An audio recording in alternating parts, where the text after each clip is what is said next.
A man tried to throw the girl in front of a moving bike. He never realized. The rider was a Hell's Angel. The first light of morning crept through the thin curtain like a shy visitor. It touched the cracked ceiling of the tiny studio apartment and painted everything in a soft, pale gold. Maya opened her eyes. She lay still for a moment, listening to the old building hum. The radiator clicked. A car passed outside. The city was waking up, and so was she. Her studio was small, a bed in one corner, a hot plate on a wobbly table, a sink with a single faucet that dripped no matter how tight she turned it. But it was hers. It was safe, and it was all she could afford. She sat up and reached for her phone on the nightstand. Her heart did its usual quiet dance as she unlocked the screen. She checked her messages. Nothing from him. Again. Her father had not called in 19 years. She did not know why she still hoped. But hope was a stubborn thing. It lived in her chest like a small bird that refused to leave. Maya took a breath and let the disappointment settle. She was used to it by now. She had learned to carry it the way other people carry umbrellas, just in case.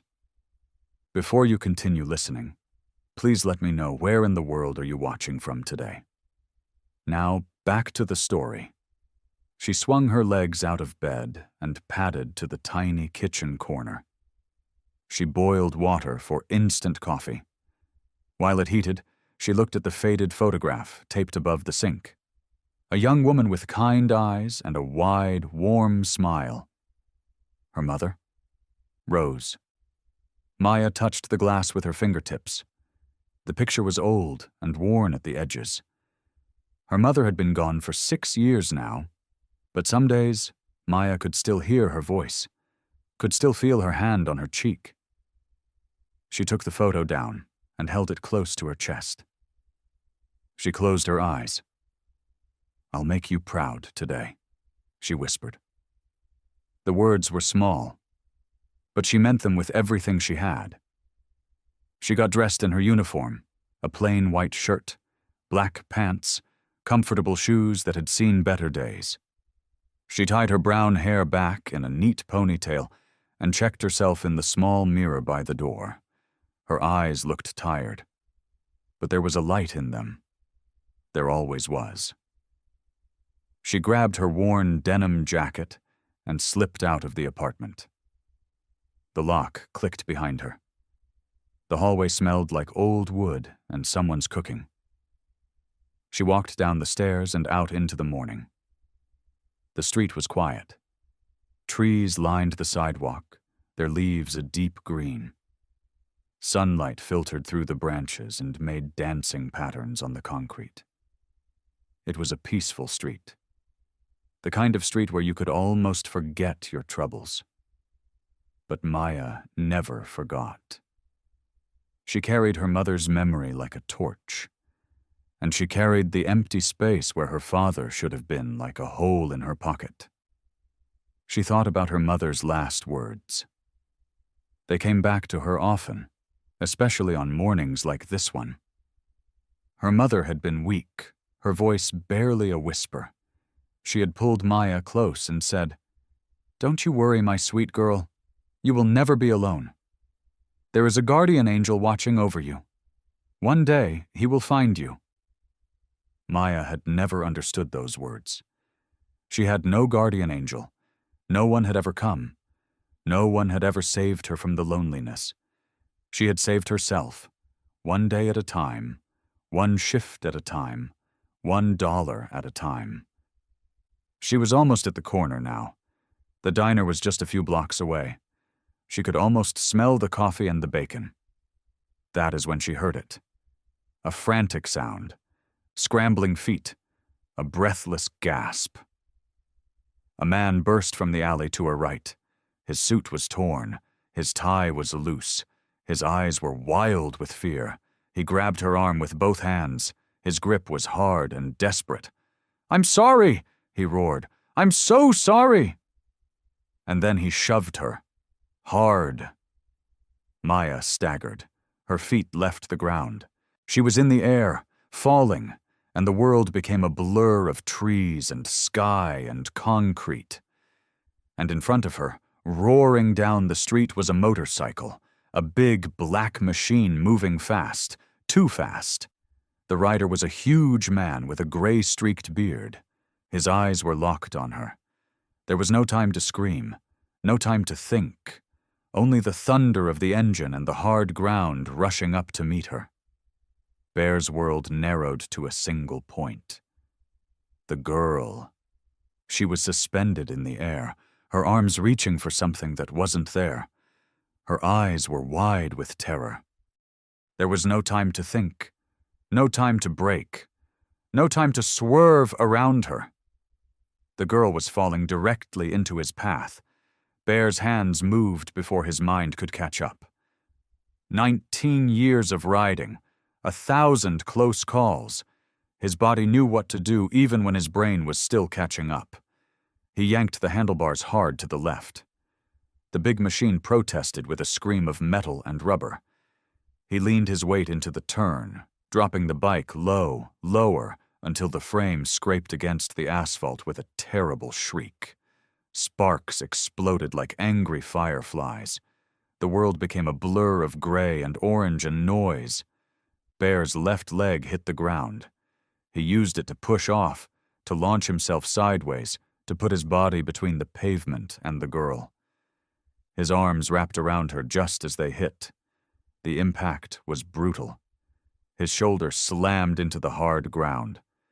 Pain shot through his body like lightning. He felt the scrape of asphalt against his arm, the burn of skin tearing away, but he held on. He held the girl against his chest and rolled with her, using his own body to cushion her from the worst of it. They tumbled across the concrete. Once, twice, the world spun around them in a blur of sky and ground and sparks. Then everything stopped. Bear lay on his back, gasping for air. The girl was pressed against his chest, trembling. Her breath came in short, panicked gasps. She was alive. She was in one piece. He loosened his grip slowly, careful not to frighten her more. His arm stung where the pavement had torn his skin. Blood beaded on the scrape, bright red against his tattooed forearm. He barely noticed.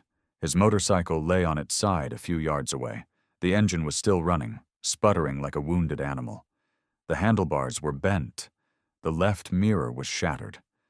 But the bike was alive. And so were they. The man who had pushed her stood frozen on the sidewalk. His torn suit hung open. His face was pale as chalk. He was breathing hard, his chest heaving, his hands shaking at his sides. He looked like a man who had just watched his own life pass before his eyes. Bear slowly pushed himself up. His body protested. His arm throbbed. His ribs ached. But he rose to his feet. One hand braced on his knee and stood tall. He turned to face the man. The silence between them was heavy. The morning sounds faded away. No birds, no cars, just the ragged breathing of three people who had almost witnessed a tragedy. Bear took a step forward. His boots scraped against the asphalt. Blood dripped from his elbow and landed on the ground, but he did not look down. His eyes stayed fixed on the man in the torn suit. The man flinched. He took a step back, then another. But he did not run. He stood there, trapped in the weight of Bear's calm, piercing gaze. Bear spoke. His voice was low and even, like the rumble of an engine at idle. "You don't want to do this, son." The man's lip trembled. His knees buckled. He sank to the ground, his hands over his face, and began to cry. Bear knelt in front of the man. The suit was ruined. Tears and dirt smeared across his face. He looked small now. Not dangerous, just broken. "You don't want to do this, son. Let's just breathe." The man shook his head. His whole body trembled like a leaf in a storm. I'm sorry. I didn't mean..." "Shh." Bear's voice was soft, like a father calming a frightened child. Just breathe with me. In through your nose, out through your mouth. Can you do that? The man tried. His breath came in ragged gasps at first, but slowly the gasps became steadier. The shaking lessened. "I'm sorry," the man whispered again. "I'm so sorry." "I know you are," Bear said. "We can talk about that, but first we breathe. That's all we do right now." The man's hands came away from his face. His eyes were red-rimmed and swollen. "I almost killed her. I almost killed that girl." "But you didn't." Bear's hand stayed on his shoulder, heavy, grounding. "She's okay. You're okay. We're all still here." The man collapsed forward. His forehead landed on Bear's chest. His fingers gripped the leather vest like it was the only thing holding him together.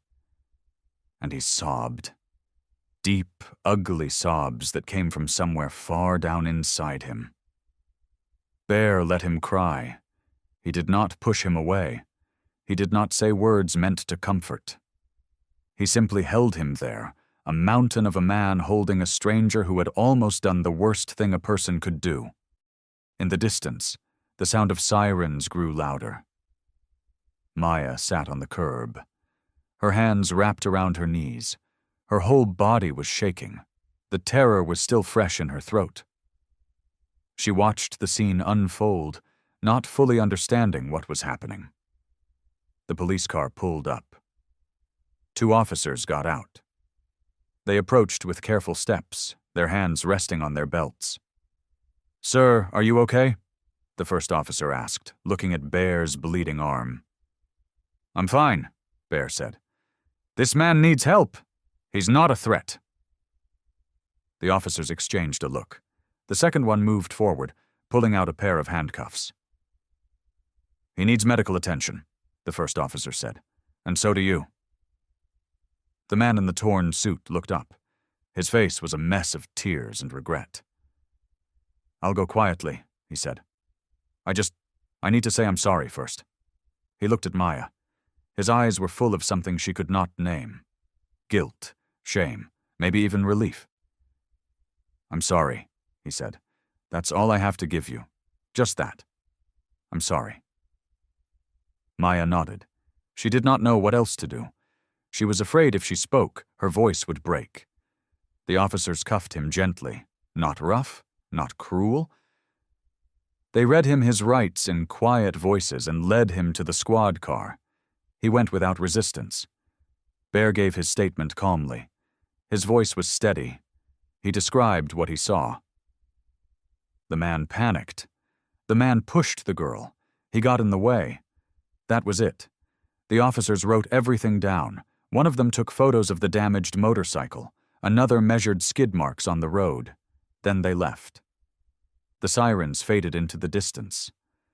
The street became quiet again. Bear turned to Maya. She was still sitting on the curb. Her shoulders were trembling. He walked over slowly, his boots making soft sounds on the pavement. He knelt beside her. His knees cracked. He winced. He was not a young man anymore. "Are you hurt?" he asked. Maya shook her head. "I don't think so. I know." His voice was gentle. "It takes a minute to feel the ground again."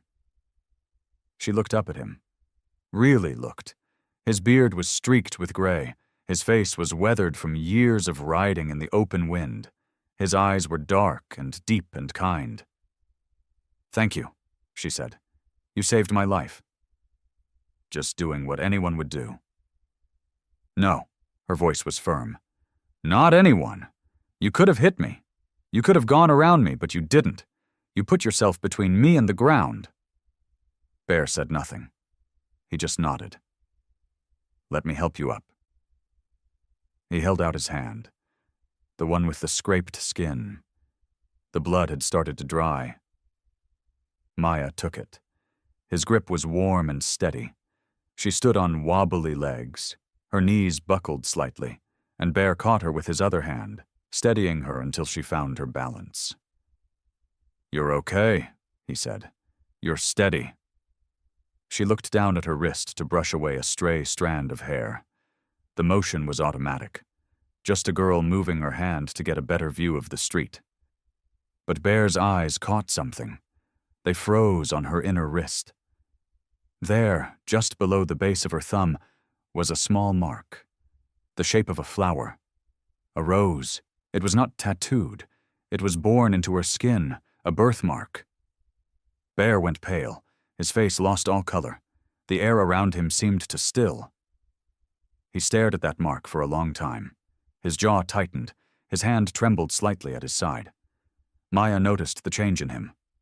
"Sir? Are you okay?" Bear did not answer. He just looked at the mark, the rose that had been on his daughter's wrist. The same exact shape. The same exact spot. His throat worked. He swallowed hard. But he said nothing. Not yet. Bear let out a long breath. He looked down at the ground for a moment, like he was gathering something inside himself. Then he reached up and unclasped his leather vest. The movement was slow, careful, like he was handling something precious. The vest was worn and faded. It had patches on it, years of stories stitched into the fabric. He held it out to Maya. "You're shaking, kid." Maya looked at the vest, then at him. "I can't take that, it's yours." "I've got more layers underneath," he said. "You've got nothing but that thin little uniform shirt. Put it on." She hesitated, but the cold was real. The shaking had not stopped since the man grabbed her arm. She reached out and took the vest. It was heavy, much heavier than it looked. The leather was warm from his body heat. It smelled like gasoline and wind and old leather. The inside was soft and worn smooth from years of use. Maya slipped her arms into it. The sleeves hung past her hands. The shoulders were too big. She looked like a child playing dress-up, but the warmth rushed into her. The shaking began to calm. "Better?" Bear asked. She nodded. "Yeah, better." Bear looked up at the sky. The sun was climbing higher. The morning was turning into a real day. "Where do you work, kid?" "The diner. Roy's Diner. It's about 8 blocks that way." She pointed down the street. "That's a long walk for someone who's been through what you just been through." "I do it every day." "Not on days like this, you don't?" He tilted his head. "I'll walk with you. Make sure you get there safe." "You don't have to do that." "I know I don't have to." He smiled. It was a small smile, but it reached his eyes. "Come on, I'll slow down for you." They started walking. Bear kept his pace steady and easy, not too fast. He matched his stride to hers without saying a word. The street was quiet. Trees lined the sidewalk. Leaves rustled in the morning breeze. The sound of a distant car engine hummed somewhere far away. They walked in silence for a while. Maya did not mind. The quiet felt safe, like the storm had passed and the air was still. Then Bear spoke. "I had a daughter once." Maya looked up at him. His voice had changed. It was lower, thicker, like the words were scraping against something rough inside him. "She was about your age when she left. 19, maybe 20. He paused. His eyes stayed on the road ahead. "What was her name?" Maya asked. "Rose." He said the name like it hurt. "I called her Red. She had this hair that caught the light like fire. Never could get her to wear a helmet because it messed up her hair." A small smile crossed his face. Then it faded. "She left home. We had a fight, a bad one. I said things I should not have said. She said things she could not take back. And she walked out the door." Maya listened. She did not interrupt. She could hear the grief in his voice. It was old and deep, like a wound that had healed on the outside but still hurt underneath. "I thought she would come back. I thought I had time. You know how that is when you're young and strong and you think tomorrow will always come. He stopped walking. He looked down at his hands. The scraped skin, the calluses, the years written on his palms. She died before I could say I was sorry. The words hung in the air. Heavy. Quiet. Maya felt her chest tighten. I'm sorry, she said. Bear nodded. He did not say anything else for a long moment. Then he started walking again. His boots struck the pavement with steady purpose. They walked the rest of the way in silence. But it was not a bad silence. It was the kind of silence that held two people together. Two people who understood loss, who understood what it meant to carry someone in your heart, even when they were gone. The diner came into view. It was a small building with a red sign that read, Roy's Diner, in faded letters. The windows were steamed up from the morning rush. The smell of bacon and coffee drifted into the street. Maya stopped at the door. She shrugged off the vest. It was warm from her body now. She held it out to Bear.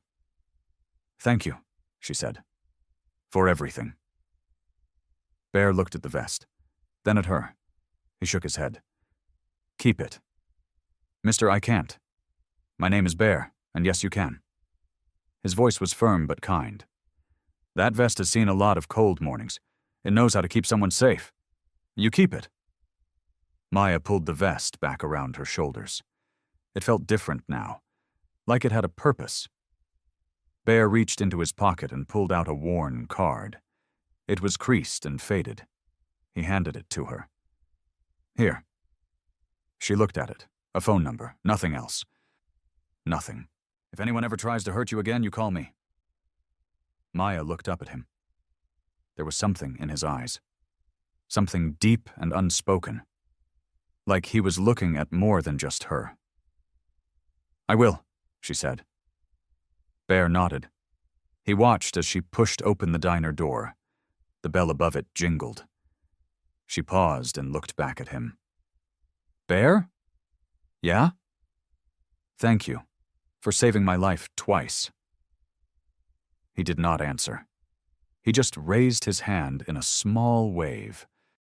The door swung shut. The bell jingled again. Maya disappeared into the warm light of the diner. Bear stood there for a long moment. Then he pulled out his phone. His fingers moved slowly. He tapped open a photo. It was an old picture, worn with time. A young woman stood next to a motorcycle. Her hair was bright red. Her smile was wide and full of life. She wore a leather vest similar to the one he had just given away. Her inner wrist was visible in the photo. There was a mark on it, the shape of a rose. Bear stared at the photo. His thumb brushed across the screen. His jaw tightened. She had your eyes, he whispered to no one. And your birthmark. He put the phone away. He stood there a moment longer, looking through the steamy window. Maya was inside. She was talking to a waitress. She was safe. Bear turned and walked back down the street. His boots echoed on the pavement. The morning sun cast his long shadow behind him. The afternoon sun slanted through the blinds of the police station waiting room. Maya sat on a hard plastic chair. Her hands were folded in her lap. She still wore Bear's vest. It was too big, but it felt like armor. She had been here for an hour. The officer at the front desk had been kind. He offered her coffee twice. She said no both times. Her stomach was too tight for coffee. A door opened. A man in a rumpled suit stepped out. He looked tired. His eyes were red. He had the look of someone who had not slept in days. Maya? He held the door open. I'm Detective Miller. Please come in. Maya stood. Her legs felt shaky. She walked through the doorway and into a small interview room. The room was plain. A table, 2 chairs, a recording device in the corner. The walls were the color of old oatmeal. Nothing about the room felt welcoming. Detective Miller closed the door behind her. He gestured to a chair. Maya sat down. He sat across from her. He stared at his hands for a long moment. "I want you to know something first," he said. His voice was low. "I have a daughter. She's 12 years old. She's the reason I took this job." Maya blinked. "What job?" He looked up at her. His eyes were wet. It shook her. A grown man, a cop, crying in front of her. "The job your father hired me for." The words hit her like cold water. She gripped the edge of the table. "My father?" Detective Miller nodded. He pulled a folder out of his bag. He opened it slowly. On top was a photograph. A man in an expensive suit. Gray hair, sharp features. He looked familiar from faded pictures her mother had kept hidden in a box. "Richard Sterling," Miller said. "He's your biological father." Maya felt the air leave her lungs. She knew the name. She had known it her whole life. But she had never heard it spoken out loud by a stranger. It made it real. Too real. "He wanted me to test you," Miller continued, "to see if you were stable enough. There's an inheritance clause.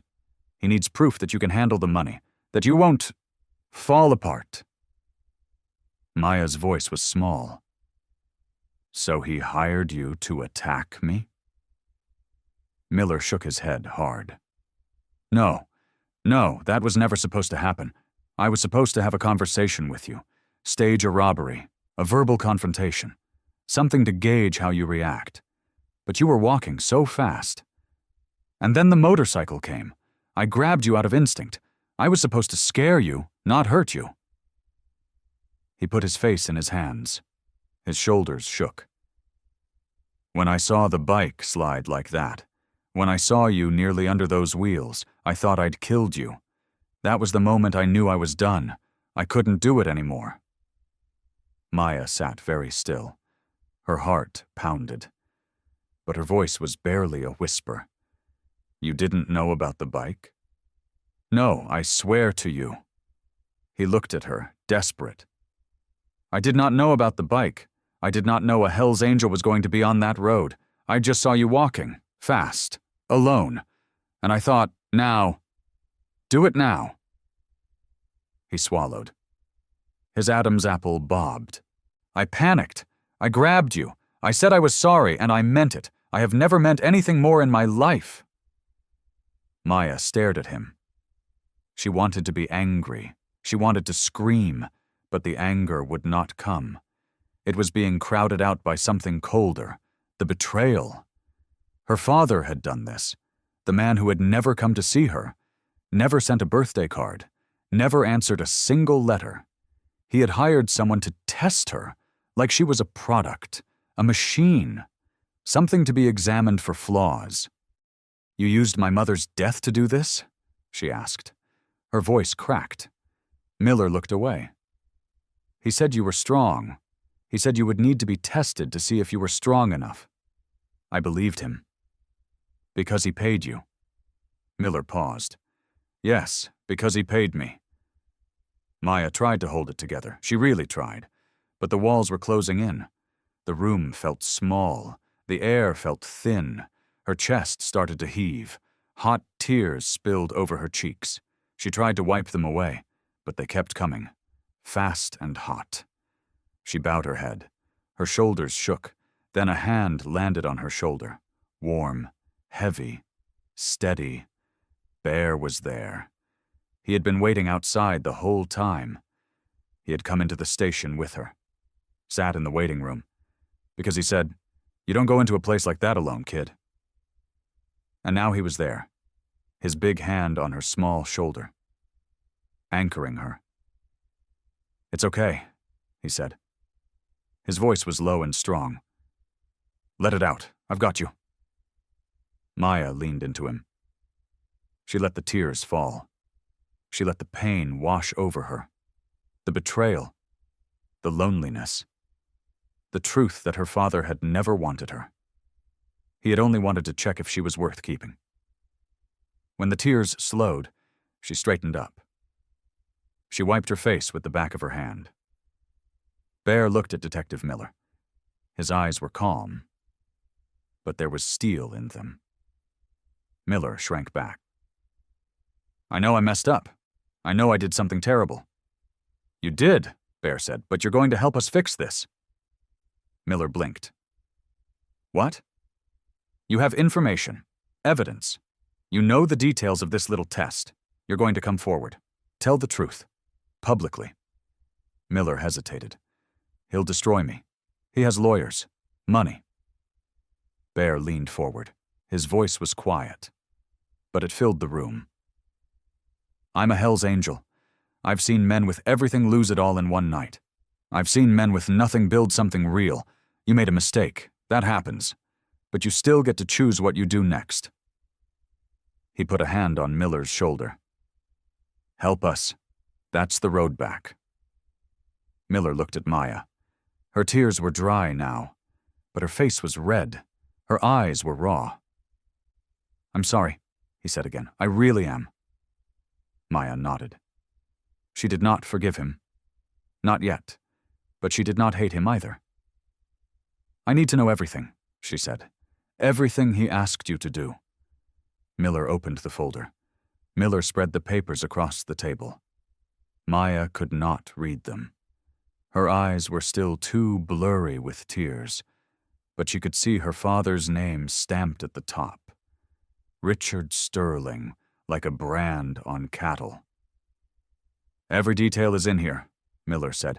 The test, the parameters, the payment schedule, and the clause about the inheritance. Bear stood behind Maya. His hand rested on the back of her chair. She could feel the weight of it, grounding her. But then the door to the interview room opened. A man stepped in. Silver hair, sharp jaw, a suit so expensive it seemed to glow under the harsh fluorescent lights. He was flanked by 2 lawyers, both carrying leather briefcases. Richard Sterling, Maya's father, the man who had never come to her birthday parties, never walked her to school, never once called her by her name. Maya? His voice was smooth, like oil on water. I'm glad you're safe. Maya's mouth opened, but no words came out. Richard looked at Detective Miller with cold interest. You've been busy, Miller. I expected better from you. Miller turned pale. He looked at the folder on the table, then at the lawyers, then at the floor. Richard's lawyers stepped forward. One of them set a thick stack of papers in front of Maya. A conservatorship petition, the lawyer said. Mr. Sterling has a reason to believe you are not equipped to manage your inheritance. Given the incident this morning and the emotional distress you are clearly experiencing, he is petitioning the court to assume legal control of your affairs. Maya stared at the papers. The words blurred together. Conservator, control, legal guardian. She was 19, an adult, but she was also a busboy, a diner worker, a girl who had nothing but a small apartment and a broken family. And her father wanted to take even that. You can't do this, she said. Her voice was barely a whisper. On the contrary, the lawyer said, a conservatorship is well within our rights if we can demonstrate that you are not emotionally stable. The attack this morning, the company you now keep. He glanced at Bear with obvious distaste. These factors weigh against you. Maya felt the world tilt. Then Bear stepped forward. He was a mountain of leather and beard and quiet fury. He moved between Maya and the lawyers. His jaw was tight. His eyes were stone. You will not take her, he said. His voice was low, calm, but it carried the weight of decades. Richard smiled a thin smile. And who are you to stop me? A biker? A thug? He tilted his head. The man who drove his own daughter away? Bear stiffened. The words hit like a blow. Richard stepped closer. Yes, I know who you are. Rose's father. The Hell's Angel who lost his only daughter because he was too proud to accept her choices. His eyes glittered. I did my research. You abandoned her. Just like I did. The silence in the room was deafening. Bear did not move. His hands were at his sides, but Maya could see the tremor in his fingers, the small crack in his armor. Maya, Richard said, turning to her, I am willing to be generous. Sign these papers. Let me manage your inheritance, and I will make sure you are taken care of. You will want for nothing. Maya's heart pounded. She looked at the papers, then at Bear, then at the cold eyes of her father. You left me, she said. Her voice broke. You never came. You never called. And now you want to own me? Richard's smile did not waver. This is not about love, Maya. This is about business. Bear moved. He put himself fully between Maya and her father. His voice was low and hard. You will not take her, and you will not speak to her like that. Richard stepped back. He laughed, a short, sharp sound. We'll see what the courts say. I have the best lawyers in the state. You have a leather jacket and a motorcycle. He turned to leave, but then a buzz cut through the silence. Bear's phone. He pulled it out. His eyes scanned the screen. And then everything changed. His face went pale. His hand shook. He stared at the phone as if it held the whole world. Maya stepped closer. Bear? He did not answer. His eyes were fixed on the screen. His breathing had stopped. The photo showed a young woman. She was laughing. She had long red hair. She was holding a baby wrapped in a white blanket.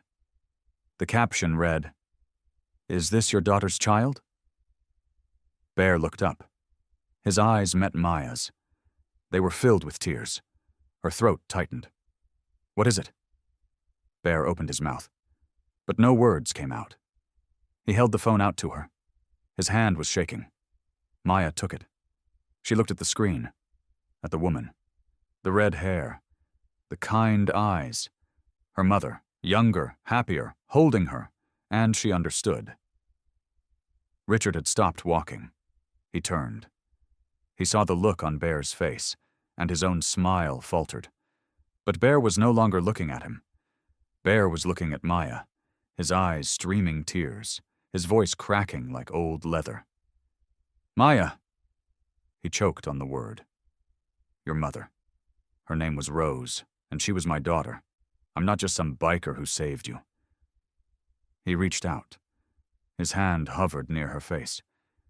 He did not touch her. He was afraid to, like she might vanish. I'm your grandfather. Bear led Maya away from the lawyers and the cold eyes of her father. He guided her down a quiet hallway, past a water fountain and a row of empty chairs. He found a small alcove near the back of the station. It was dim and quiet, a place where no one could hear. Bear sat her down on a bench. He knelt in front of her. His knees cracked. His boots were scuffed, but his eyes were soft and wet. That baby is you, he said. His voice was barely a whisper. Your mother, Rose. She was my daughter. Maya held the phone in her hands. She stared at the woman in the photo. The red hair, the laughing eyes, the same eyes she saw in the mirror every morning. She ran away from me decades ago, Bear said, because I was too proud to accept her choices. She wanted a different life. She wanted love, and I was too stubborn to see it. His hand trembled as he pointed at the screen. I never knew she had you. I never knew she had a child. She sent me this photo the day you were born, and when I didn't respond, she stopped calling. I thought I lost her forever. Maya looked up. Tears streamed down her cheeks. She never told me about you. She never said anything about a grandfather. Bear's shoulders sagged. She was protecting you, from me, from her father's pride. She wanted you to have a clean life, a fresh start. And she was right to keep you from me. I was not a good man back then. He reached out and gently took her hand. His skin was rough and calloused, but his touch was tender. I have spent 20 years wondering where I went wrong, he said. "I chased money and reputation. I chased respect from men who did not matter, and I lost the only person who ever truly mattered to me." Maya squeezed his hand. "But you found me. You saved me." Bear's face crumpled. A sob escaped his chest. "I did not save you. The moment I saw you in front of my bike, something in me knew, my body knew, my heart knew, even when my mind did not." He wiped his eyes with the back of his hand. "The birthmark. The roses on your wrist. Red had the same one, right on her left wrist. I remember tracing it when she was a baby." Maya looked down at her wrist. The pink mark shaped like a rose. She had always thought it was just a strange thing on her skin. Now it was a map, a road that led back to family.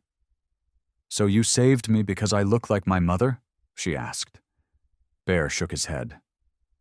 "I saved you because you are my blood, my granddaughter, my chance to make things right." He stood up. He pulled her to her feet. He wrapped his arms around her. She was small against his huge frame, but she felt safe. She felt held. "I never thought I would get a second chance," he said into her hair. "I never thought I would see her face again. And here you are, with her eyes, with her smile, with her heart." Maya buried her face in his chest. She cried. Not from sadness, but from the weight of everything. From the loneliness of 19 years, from the cold emptiness her father had left in her, from the sudden warmth of a grandfather she never knew she had. When she finally pulled back, she saw movement out of the corner of her eye. Richard's lawyer approached. He was young and sharp-faced. He held a folded document in his hand. His footsteps echoed on the station floor. "Maya Sterling," the lawyer said, "I have a subpoena.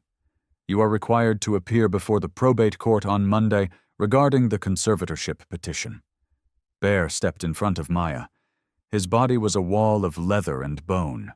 His voice was low and steady. "She will not be attending any court hearing without proper counsel." The lawyer smiled a thin smile. "She is entitled to legal representation. But until she secures it, the hearing will proceed as scheduled." Bear's jaw tightened. "We have a fight ahead, granddaughter." Maya looked at his back, at the patch on his jacket, at the man who had laid down his bike to save her, at the man who had just revealed himself as her family. Bear turned his head. His eyes met hers. There was fire in them, and love. "But you're not alone anymore." Maya stepped forward. She stood beside him. She did not feel small anymore. She felt like she finally had someone on her side. And in that quiet corner of the station, with a subpoena in one hand and her grandfather's hand in the other, she found the first spark of courage she had ever known. The morning sun slipped through the dusty windows of the clubhouse. It painted golden stripes across the worn wooden floor. The air smelled of coffee, motor oil, and old leather. It was a smell Maya was already learning to love. She sat at a long table in the center of the room. Around her, a dozen men and women in patched jackets moved with easy familiarity. Big Mike poured her a cup of coffee without asking. He set it down in front of her with a gentle nod. Tiny, the huge man with the soft voice, slid a plate of pancakes her way. He had made them himself, he said. From scratch. Maya blinked at the food. She could not remember the last time someone made her breakfast. "Eat, kid," Big Mike said. "Your skin and bones." She took a small bite. The pancakes were warm and sweet. Something in her chest loosened. For the first time in years, she felt like she was in a place where she belonged. Bear sat across from her. His gray-streaked beard was still wet from washing. He wore a faded t-shirt and his cut, the vest that held his patch. He spread a large map across the table. His thick fingers smoothed out the creases. We need a plan, he said, and not the kind that happens in a courtroom. Maya looked up. What do you mean? Bear's eyes were calm. Your father wants to fight us with lawyers and paperwork. That is his world. That is his language. He wants to wear us down until we give up. Razor spoke from the corner. He wants to bury us in ink. Exactly, Bear said. So we will not fight him there. He tapped the map. The paper was old and worn. It showed the highways and back roads for miles around. Bear traced a long route with his finger. It looped from the clubhouse out to the county line and back. Here is what I am thinking, Bear said. We host a charity ride. We invite at-risk teens from the community, kids who have no one, kids who are lost. We show them our bikes. We show them our world. We show them that family does not have to be blood alone. Jack leaned forward. And we show the public who we really are. Bear nodded. People see our patches and they see danger, they see outlaws, they see fear, but that is not who we are. We protect, we serve, we fix bikes and we fix lives. It is time the world knew that. Sarah, Maya's only friend, had come along that morning. She was a waitress, not a biker. But she had insisted on being there. She pushed a strand of hair behind her ear and studied the map. You really think people will come? She asked. After everything that happened with the lawyers and the news? Bear smiled. People love a good story. And this is a good story. A grandfather finds his lost granddaughter. A group of bikers opens their home to kids who need help. That is the story we are going to tell. He looked at Maya. His gaze was soft. But only if you are in, granddaughter. Maya's heart beat faster. She thought about the subpoena. She thought about her father's cold face. She thought about the lawyer's sharp words. A part of her wanted to hide. A part of her wanted to run. But she also thought about the moment Bear laid down his bike. The spark of sparks. The fear in his eyes as he made sure she was safe. She thought about the pancakes, the coffee, the way these huge, scarred people looked at her like she was precious. She took a deep breath. What do I have to do? Bear's grin was wide. You help us plan the route. You make the calls. You talk to the community. You tell them why this matters. You are our heart, Maya. Without you, this is just a bunch of old bikers showing off. Big Mike chuckled. We are good at showing off. The room laughed. It was a warm, rumbling sound. Maya found herself laughing too. It felt strange. It felt good. Bear pulled out a stack of papers, flyers, blank and ready. He slid them across the table toward her. The youth center on 5th Street is up for auction, he said. If we raise enough money, we can buy it. We can turn it into a safe place, a place where kids can go after school, a place where they can learn mechanics, art, music, a place where they matter. Maya looked at the flyers, blank pages waiting to be filled. She picked up a pen. For a moment, she just held it. Richard will not like this, she said softly. He wants me to be unstable. He wants to control me. This looks stable. This looks strong. Bear's eyes deepened. That is the point. He expects you to hide. He expects you to break, and instead you will help us build something beautiful. Maya touched the paper. Her wrist showed the rose-shaped birthmark. She thought of her mother. Rose, a woman who had wanted love and a fresh start, a woman who had kept her safe from 2 proud men. Maya wanted to honor her. She wanted to honor the man who had saved her. Okay, she said. Her voice was quiet, but sure. Let's do it. She wrote the first flyer. In bold letters, she wrote, First Annual Ride for Hope. Below it, she added the date and the start time. She listed the route, and at the bottom she wrote, All ages welcome, all hearts welcome. Big Mike picked up the phone. Razor started calling local businesses.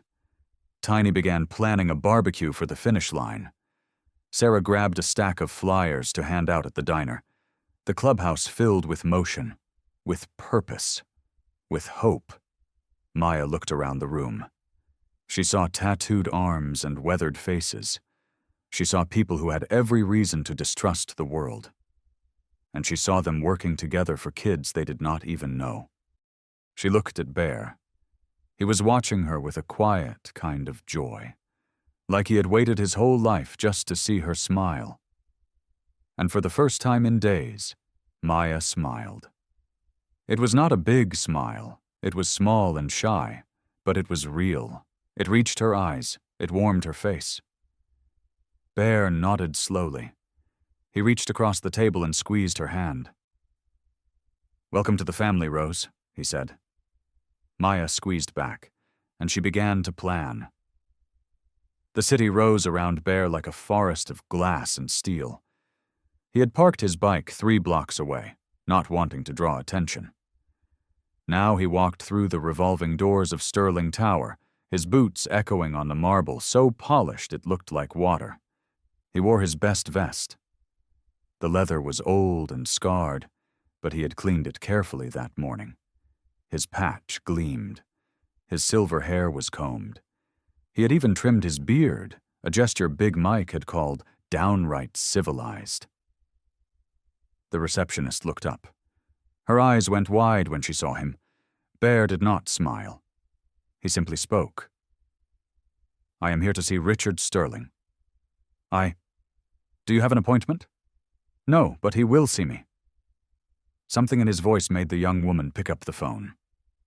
She spoke quietly, her eyes never leaving Bear. After a moment, she set the phone down. 57th floor, the corner office. Bear nodded. He walked past her desk and toward the elevators. The elevator ride was smooth and silent. Soft music played from hidden speakers. Bear watched the numbers climb. He thought of Maya. He thought of her mother. He thought of all the years Richard Sterling had stayed away, building his empire while his daughter grew up without him. He hoped this meeting would change something. The elevator doors opened. The office was vast. Floor-to-ceiling windows showed the entire city spread out below. A massive wooden desk sat in the center, and behind it sat Richard Sterling, 5 years older than his photographs. Thinner. His expensive suit seemed to hang on his frame. His hair was perfectly styled, but his eyes were tired. He looked at Bear like he was looking at a stain on his carpet. "Hello, Richard." "Bear." The name came out like a curse. "You have a lot of nerve coming here." Bear walked across the office. His boots left small scuff marks on the polished floor. He did not care. He stopped in front of the desk and reached into his vest. He pulled out a cream-colored envelope. It was thick paper, the kind used for weddings and funerals. He had written the invitation himself in careful handwriting, the ink pressed deep. He set it on the desk. Richard looked at it. He did not touch it. "What is this?" Bear placed his hand flat on the envelope. "This is an invitation. To the ride. The charity ride we are hosting for at-risk kids." Richard's mouth tightened. "I read about it. You and your gang of misfits." "Those misfits are my family," Bear said. His voice stayed calm.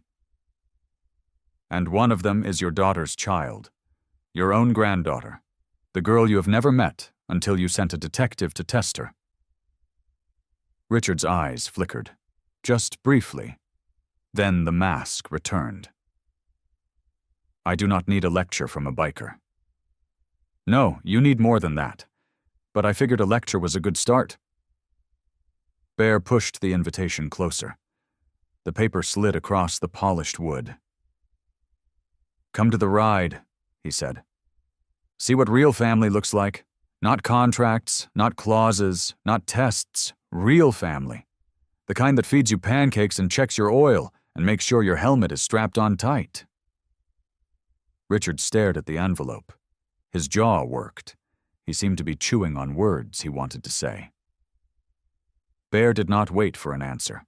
He turned and walked toward the elevator. His boots clicked across the floor. He felt Richard's eyes on his back. He did not look back. But as the elevator doors slid open, he heard a small sound. Paper moving. An envelope being picked up. Bear stepped into the elevator. He kept his face still. But inside, a small hope flickered. The elevator doors closed. In the office, Richard Sterling held the invitation. He turned it over in his hands. The paper was warm from being near Bear's chest. It smelled faintly of leather and smoke. Across the desk, his lawyer stepped out from a side room. The man had been listening. His face was pinched and suspicious. "Sir, this could be a trap," the lawyer whispered. "A public spectacle. A way to humiliate you." Richard did not look up. He continued studying the invitation. "Trap or not," he said slowly, "I will go." He set the invitation down. "And I will bring my checkbook." The morning arrived clear and golden. Sunlight spilled over the clubhouse roof like honey. The air smelled of coffee, gasoline, and something like excitement. Bear stood by his motorcycle. It was a beautiful machine, all polished chrome and midnight blue paint. He wiped a smudge off the handlebar with his thumb, even though it was already spotless. Big Mike walked over. He held 2 cups of coffee. He handed one to Bear. "Big crowd today?" Big Mike said. "Look at them." Bear looked across the lot. Dozens of riders were gathering. Some were old, like him, with gray in their beards and decades of stories in their eyes. Many were young. The at-risk teens from the program stood near their bikes, some nervous, some grinning. Jack helped a boy adjust his helmet straps. Tiny handed out water bottles. Razor checked the air in tires. But Bear was looking for one person. Just one. Then he saw her. Maya walked out of the clubhouse wearing a borrowed leather jacket. It was too big for her. The sleeves came past her wrists. She had pushed them up, but they kept sliding down. She looked like a child playing dress-up. But she was smiling. Bear's heart squeezed. She looked so much like her mother in that moment. The same way of tilting her head. The same soft hope in her eyes. "Ready?" he asked. Maya took a breath. "I think so."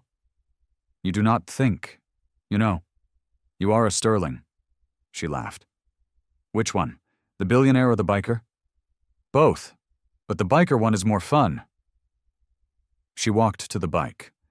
Bear helped her adjust the borrowed jacket, tightening the straps.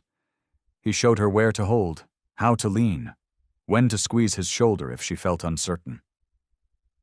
"You will be safe," he said. "I have been riding before you were a wish." "I trust you, Grandpa."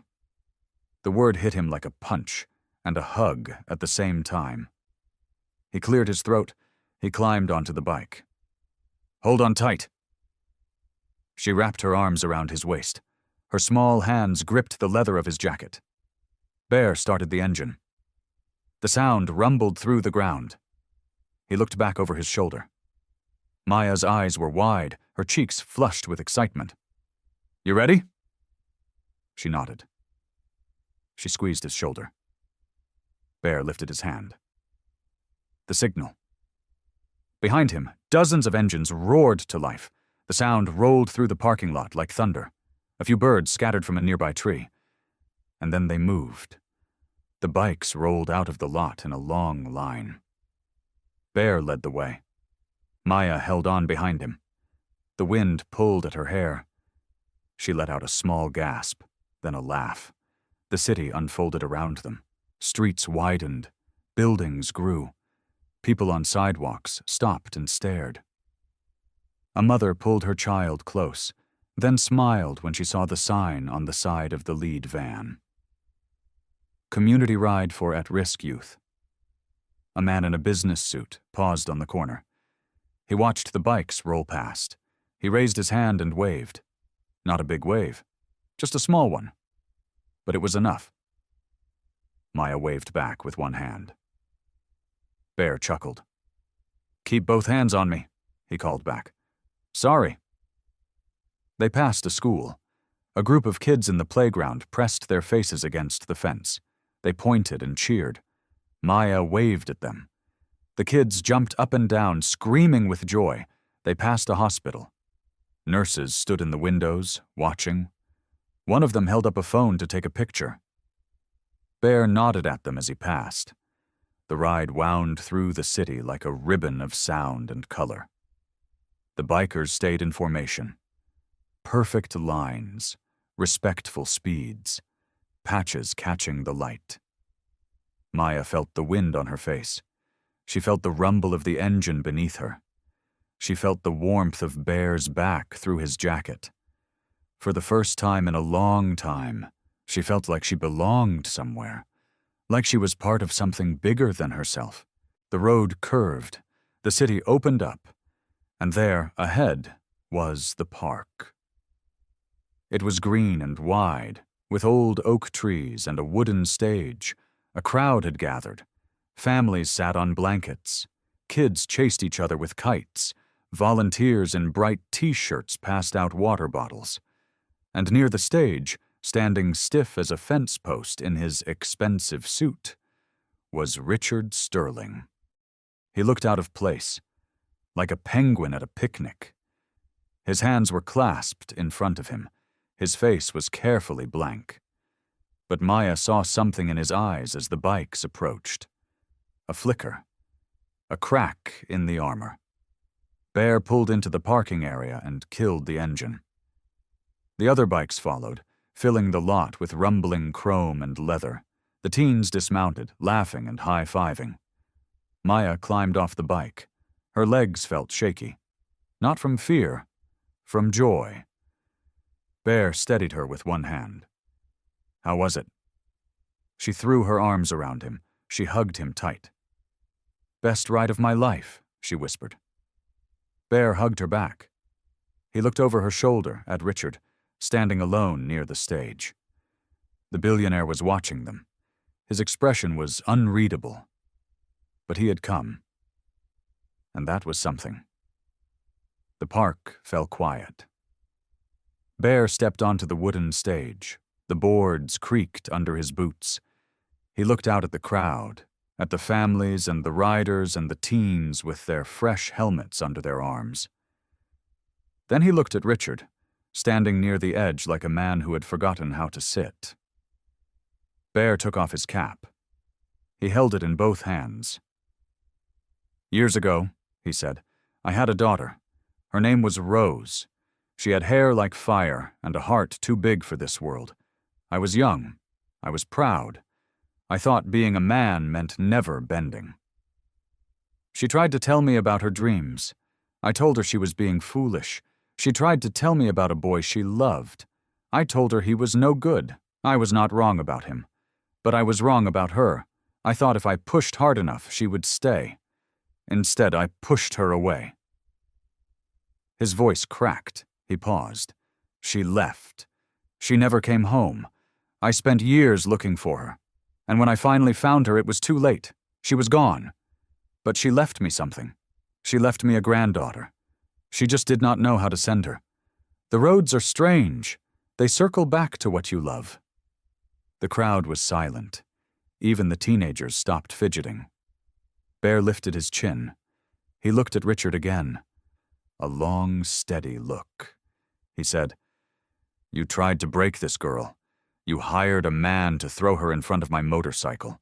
You wanted to see if she was worth your name. But some things are not about money. They are not about tests. They are about showing up, about choosing people when it matters. She is worth more than your money and more than your cold rules. So I am going to ask you something, Richard. I am going to ask you to do something real." He stepped off the crate. He walked to the edge of the stage. He did not reach for Richard. He just stood there and waited. The crowd watched him. They watched Richard. Richard stood still, his ears in front of him. his face careful, but his jaw worked. He swallowed. He looked old from bitter. Then he moved. He walked through the crowd, out of place, slow. He stepped up onto the stage. The writers tensed. Bear stayed still. Richard reached into his inside pocket. Out came a checkbook, a silver pen. He placed the checkbook on a small wooden podium before the club handed to him. His hand was shaking. He started to write. The pen made short scratches. The pen was shaking. A few minutes of silence stretched out. Then I saw the name on the check. Rose Sterling. The amount was 7 figures. I could not count the zeros from where I sat. But it was real. He turned the check toward the crowd and held it up. His hand trembled. His lips were pressed flat, but his eyes were bright. Beta folder was not his usual kind on camera-engraved press. He stood there, stiff and long, holding the check he had written in the name that had been damaged his life. Noble Center, he said, reading off the punchline. In her name for her memory. This is a donation. This is a beginning. The crowd erupted. Cheers rolled across the park like a wave. Riders stomped their feet. Kids whistled. The young mentioned their name for the first time. Felt like a celebration. Maya let out a surprised breath. She turned to Bear, who was standing at the edge of the stage, about to step back down. She ran. She jumped into her grandfather's arms. Her arms wrapped around his neck, her cheek pressed against his shoulder. She squeezed him tight. I'm fine, she whispered. Thank you for seeing me, for calling me worth something. Bear hugged her back. The crowd surrounded them with hand claps and joyful noise. He and Richard. For a moment, everything was warm. Everything glowed and felt right. And then, deep in the heat of the celebration, something shifted. Betrayal sat, quiet as a shadow, at the edge of the clubhouse door. But for now, hands across the park, emotional arms lifting a girl who had so deserved this one bright summer morning. The clubhouse looked different in the daylight. String lights hung between the trees. Long tables held bowls of potato salad and platters of burgers. The smell of smoke and charcoal mixed with the scent of old leather and fresh-cut grass. Bear stood by the grill with a long fork in his hand. He flipped patties with the same steady care he used when fixing an engine. The brothers gathered around him, plates stacked high, teasing each other about who burned what and who ate the most. Maya sat at a picnic table with a paper plate. She laughed as Tiny tried to stack 3 burgers. He failed twice and blamed the bun. Jack quietly ate his food with one hand, while the other rested on his vest. Razor told a story about a raccoon that stole his gloves. The laughter was loud and real. The club had opened its doors wide. Kids from the charity ride ran between the tables.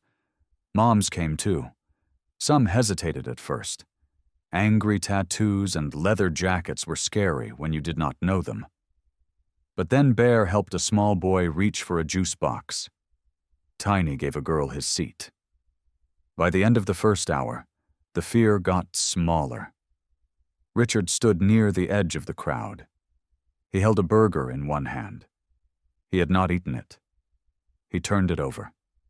He pressed the top bun with his thumb. He looked at it like it was a document he needed to approve. He did not sit with the writers. He did not sit with Maya. He stood by the grill because it was the only place where he could be near people without talking to them. Sarah, the waitress from the diner, nudged Maya with her elbow. You should go say thank you, Sarah said. He wrote the check. That counts for something. Maya took a breath. She set down her plate. She walked over to him. Richard, she said. He did not look up at first. The burger was still in his hands. He turned it around. He looked at it. Thank you for what you did today, Maya said. The donation? The name on the check. It means something.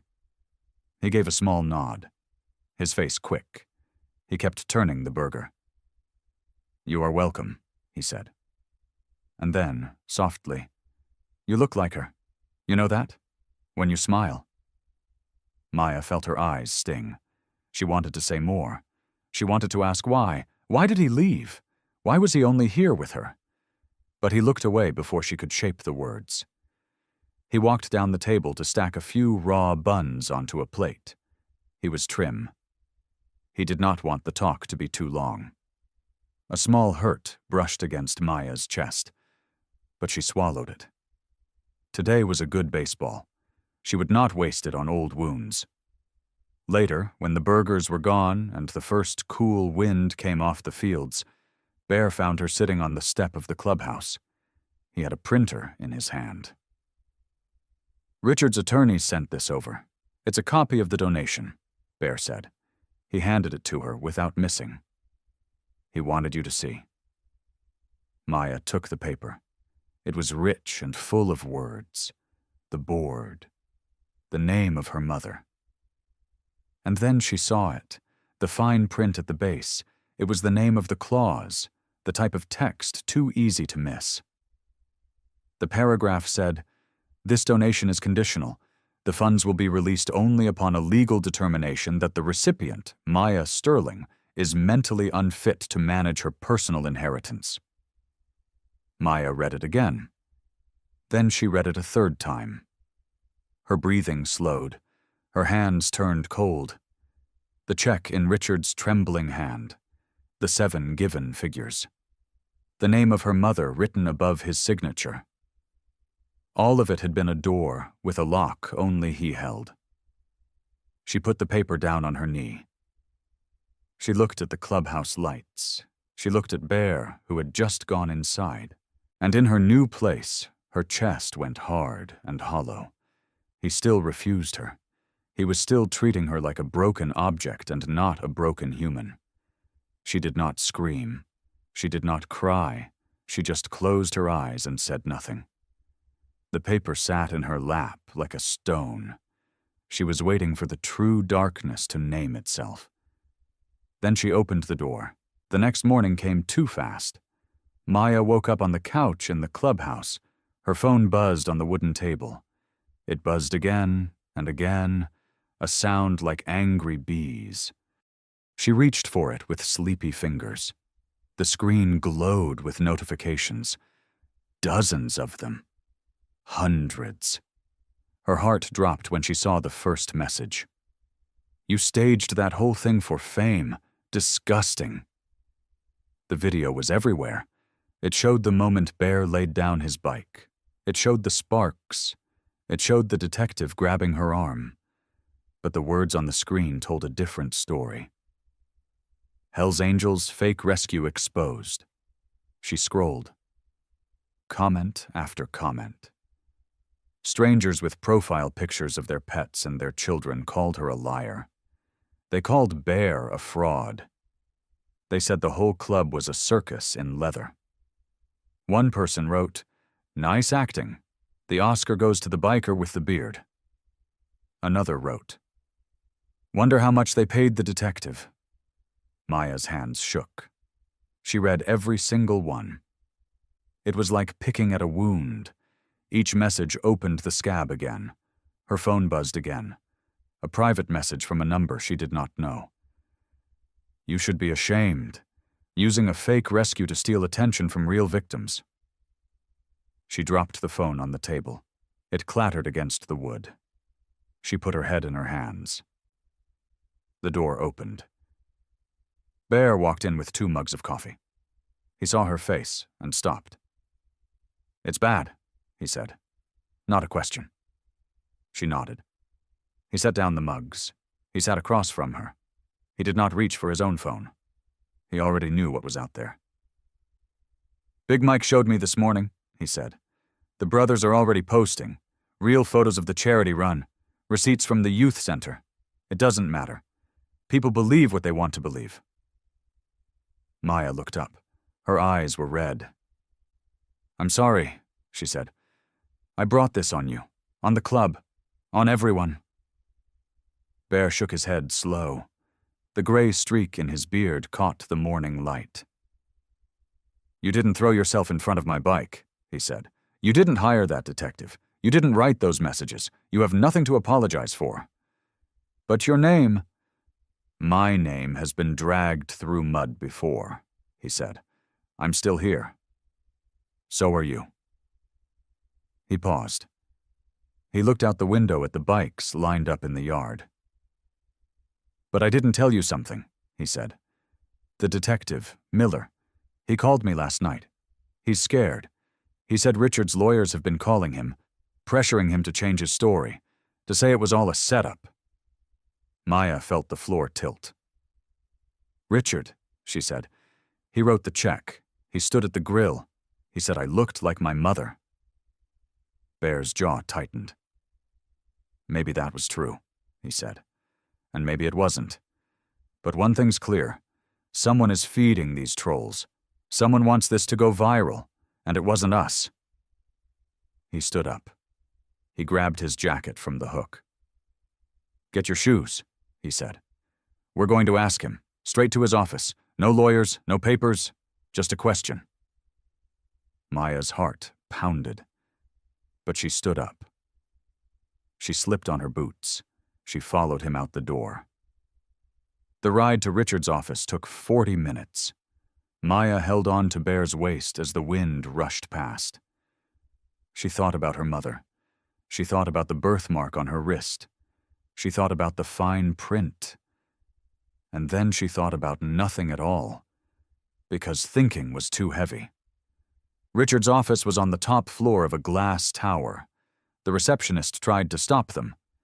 Bear did not raise his voice. He just looked at her until she picked up the phone. 5 minutes later, Richard opened the door himself. He looked tired. His tie was loose. His shirt was wrinkled. He blinked at them like he had not slept. Bear, he said. Maya. What a surprise.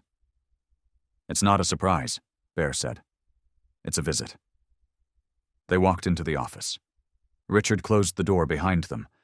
The room was full of windows. The city spilled out below like a gray blanket. Richard leaned against his desk. He folded his arms. I saw the news, he said. The video, the comments, it's ugly.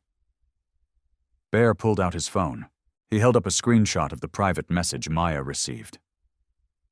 Your lawyers have been calling Miller, Bear said.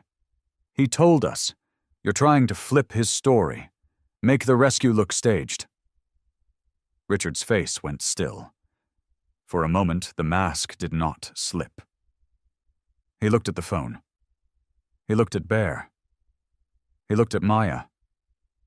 Then he shook his head. I didn't do this, he said. The words hung in the air. Flat. Quiet. Bear took a step closer. His fists clenched at his side.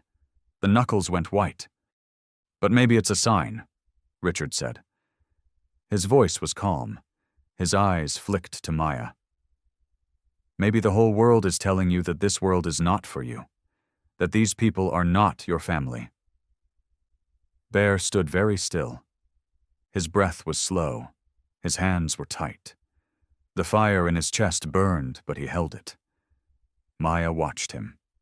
She watched the man who had saved her. She watched his fists. She watched his face. And she saw how much it cost him to stay calm. Richard's face changed. The calm cracked. His eyes went cold and hard, like a window frosting over. You want to know the truth? He said. His voice rose. It echoed off the glass walls. You want to know the real story? Bear did not move. He stood like a mountain. Go ahead, Bear said. Richard pointed a shaking finger at him. His expensive watch caught the light. Bear killed my Rose, he said. He drove her away. She ran from him and she never looked back. And she died because of him, because of his pride, because of his club, because he chose his patch over his own daughter. Maya felt the air leave her lungs. She turned to Bear. Her eyes searched his face. She looked for a lie. She looked for the truth. She looked for anything that made sense. Bear's face went pale. The color drained from his weathered cheeks. For a moment, he looked older. So much older. Like the weight of years had finally caught up to him. Richard kept going. His words spilled out like poison. She came to me broken. She came to me scared. She was running from you, from the life you gave her. And I tried to give her something better. But you poisoned her against me too. You made her doubt everything. Bear's jaw trembled. Just once. Just barely. Maya's heart cracked open. She thought of her mother. She thought of the stories she had never been told. She thought of all the empty chairs at every birthday, all the silence. "Is it true?" she whispered. Her voice was small. "Bear, please, tell me." Bear closed his eyes. The room was quiet. The city hummed below them like a distant river. Then he opened his eyes. They were wet. But his voice was soft, steady, like a hand reaching out in the dark. "That's a lie," he said, "and I can prove it." Richard laughed. It was a dry, hollow sound. "Prove it? With what? Your word? Your reputation? The world already thinks you're a fraud." Bear reached into the inside pocket of his leather jacket. His fingers moved slow, careful, like he was handling something precious. He pulled out an envelope. It was old, yellowed. The corners were soft and worn. The paper had been folded and unfolded so many times that the creases had turned white. He held it out to Maya. "She wrote this 3 weeks before she died," he said. "She mailed it to the clubhouse. I didn't open it for a year. I was too angry. I thought it was another goodbye. Another letter telling me she was fine and I shouldn't come looking." His voice cracked. He swallowed. "Then one night when I couldn't sleep, I opened it, and I read it, and I understood everything." Maya took the envelope. Her hands shook. She slid out the paper. It was thin and fragile. The handwriting was her mother's. She knew it from the few letters her mother had left behind. The looping curls, the way she dotted her eyes with little circles. She began to read. The words blurred at first. She blinked them clear. "Dear Dad, I know you're angry. I know you think I chose him over you, but I didn't. I left because I had to protect someone who didn't even know they were alive yet." Maya's breath caught. "Richard is not who he pretends to be. When I told him I was pregnant, he changed. He started talking about the inheritance, about how the child would be an asset, about how he would raise them to be strong, to be cold, to be like him. I can't let that happen. So I'm leaving, not to hurt you, to save her, to save this baby girl. I'm going to disappear. I'm going to find a place where Richard can't find us, where I can raise my daughter with softness, with warmth, with the kind of love you gave me before I ruined everything. I'm sorry I never told you the truth. I was scared you would try to stop me. I was scared Richard would hurt you. Please forgive me. Please take care of yourself. I love you more than I can say. Your daughter, Rose." Maya finished reading. The letter trembled in her hands. A tear slid down her cheek, then another, then more. She looked up at Bear. He was crying, too. Silent tears ran into his gray beard. She looked at Richard. His face was white, his lips were parted, his hands hung at his sides. "It's true," she said. Her voice broke. "She left him. She left both of you. She was protecting me." Richard took a step back. He hit the desk. He looked small, smaller than she had ever seen him. Bear spoke soft, gentle, like he was telling a child a bedtime story. "Your mother was never running from me," he said. "She was running to you." Maya stood in the hallway of Richard's penthouse. Her hand was shaking. The letter from her mother was still in her coat pocket, but it was not enough. Richard had made his threats clear. He was a man of wealth and power. He could destroy Bear's name. He could destroy the club. "I want the papers," Maya said. Her voice was flat, empty. Richard raised an eyebrow. He smiled. It was a thin, greedy smile. "You've made the right choice," he said. Maya felt sick. But she held her ground. She watched him hand her a pen. She did not look at the words. She just signed her name, over and over, on page after page. She signed away everything, every penny, every property, every future she never knew she had. She took the elevator down. The doors opened into the cold night air. She had nothing. No bag, no coat. Richard did not give her a ride. He had his driver drop her at a bus station on the edge of the city. She had enough cash for a single ticket and a granola bar. She wanted to leave a message. She wanted to explain. But she knew Bear would try to stop her. He would chain her to the clubhouse if he had to. So she went to the old biker diner where he slept. She found his room. She left on the pillow a note written on a napkin. It was simple. It was short. It was she left the napkin under his jacket. The note said, "Bear, I can't let you lose your name. I can't let you lose your people. I know you think you have to protect me, but this is my choice. I'm not worth this trouble with your angels. I wanted a family more than anything, but some families you can't keep. In time you have found me. Yours always, Maya." She left the room. She left the diner. She stepped onto the midnight bus. The seats were cold and cracked. The windows were fogged. She watched the city lights fall behind her. She pressed her hand to the glass. The cold felt like goodbye. Back at the dine, Bear slept. He did not hear the bus. He did not hear the whisper of a girl leaving. But his heart knew something was wrong. The old biker woke at 4 a.m., the dust from the late shift.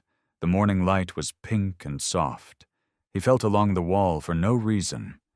He opened the door to Maya's room. The bed was made. It was empty. The note was on the pillow. Bear read it twice. The first time his hands shook. The second time he clutched it to his chest. He pressed it against his leather jacket. He let the weight of the words settle in. "She signed it all away," he said. His voice was rough with anger. Then he was quiet. He walked out to the main room. The men were there. They drank coffee and played cards. He stood in the middle of them. He spoke loud. He spoke clear. "We're going to find her." The days blurred together like rain on a windshield. For 3 days, the Hells Angels searched. They rode every highway. They checked every bus station. They knocked on every door from the city to the state line. Big Mike led one crew. Jack and Razor took another. Tiny stayed at the clubhouse, keeping the phones warm and the coffee hot. But Maya had vanished. The clubhouse felt wrong. Empty. The pool table sat quiet. The jukebox played to no one. Sarah from the diner came by twice a day with food nobody touched. She stood in the doorway with her arms crossed, her face tight with worry. "Find her," she said. Her voice cracked. "That girl is the only good thing in my life." Bear said nothing. He just nodded. He spent most of his time in the garage, not working, not fixing, just sitting on his bike. His hands rested on the handlebars. His eyes stared down the empty road that led out of town. The morning light caught the gray in his beard. He looked older now, tired in a way that had nothing to do with sleep. "She'll come back," Big Mike said one evening. He stood in the garage doorway, holding 2 cups of coffee. Bear did not answer. "She's strong, Bear. She's got your blood." Bear finally spoke. His voice was low, rough, like gravel grinding against stone. She left because she thought she was protecting me. He shook his head slowly. That girl gave up everything, every dollar, every dream, her whole future, all to save a name. Big Mike walked over. He set the coffee on a workbench. He put a heavy hand on Bear's shoulder. "That's love," he said. "That's what love looks like." Bear closed his eyes. He remembered the note, the napkin, the words she had written. "I'm not worth this trouble with your angels." He read it so many times the paper had gone soft in his hands. He opened his eyes and looked at the road again. "She thinks she's not worth it," he whispered. "That's the lie he put in her head, and I'm going to find her and tell her the truth." The brothers kept searching. They posted her photo at truck stops. They asked questions at cheap motels. They talked to waitresses and gas station clerks, and anyone who might have seen a girl with sad eyes and a rose-shaped birthmark on her wrist. But the trail was cold. The bus ticket had been bought with cash. Richard had erased her. He had made sure there was no trace. On the fourth night, Bear sat alone in the clubhouse. The others had gone to sleep. The lights were low. The jukebox was silent. He held the napkin in his hands. He read the words one more time. "In time you have found me." "Not in time," he said softly. "Now. I have to find you now." He put the napkin back in his jacket pocket.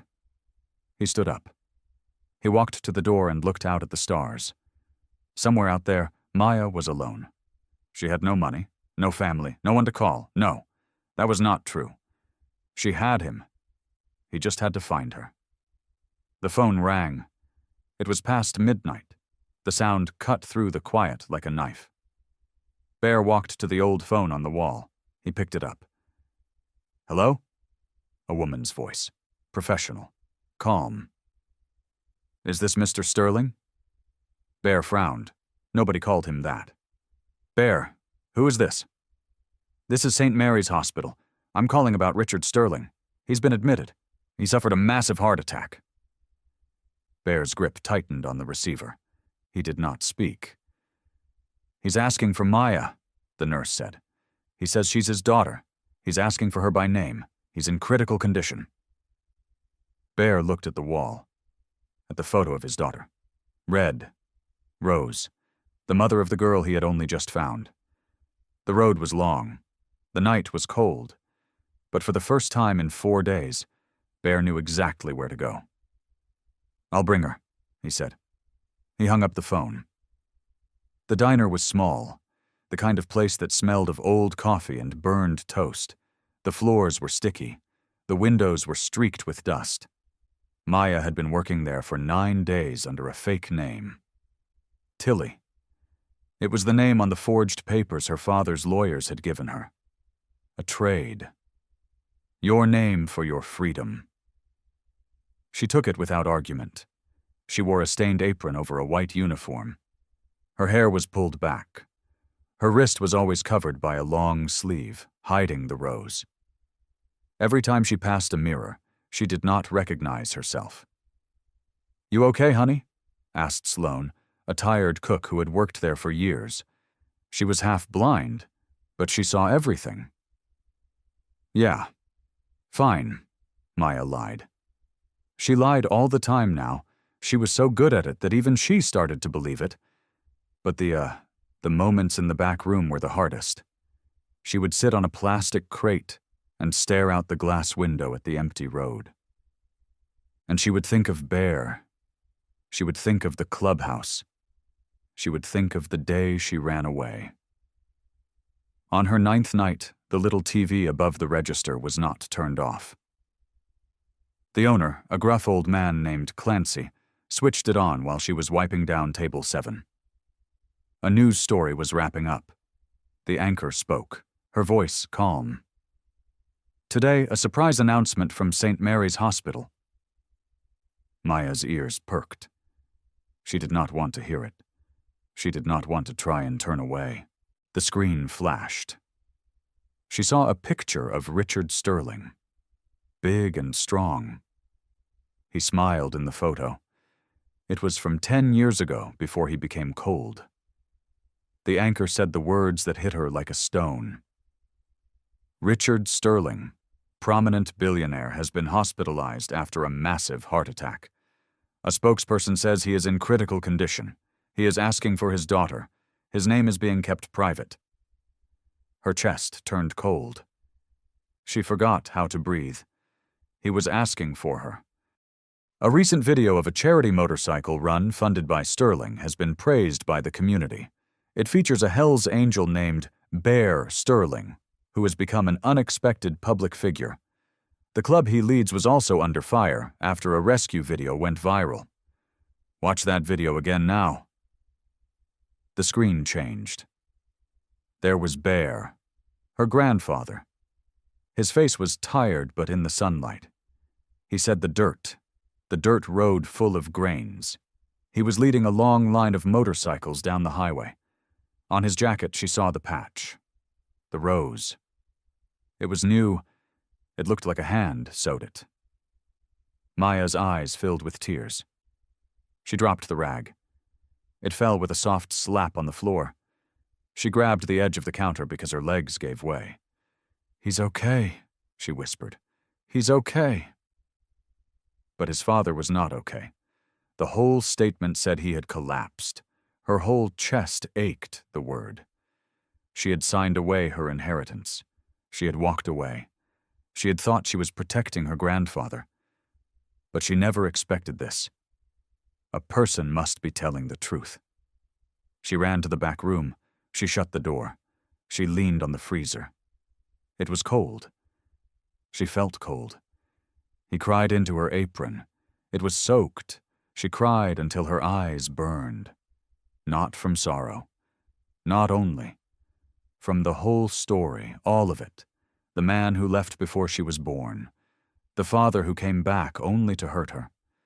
The grandfather who had showed up like a ghost on a motorcycle and saved her life.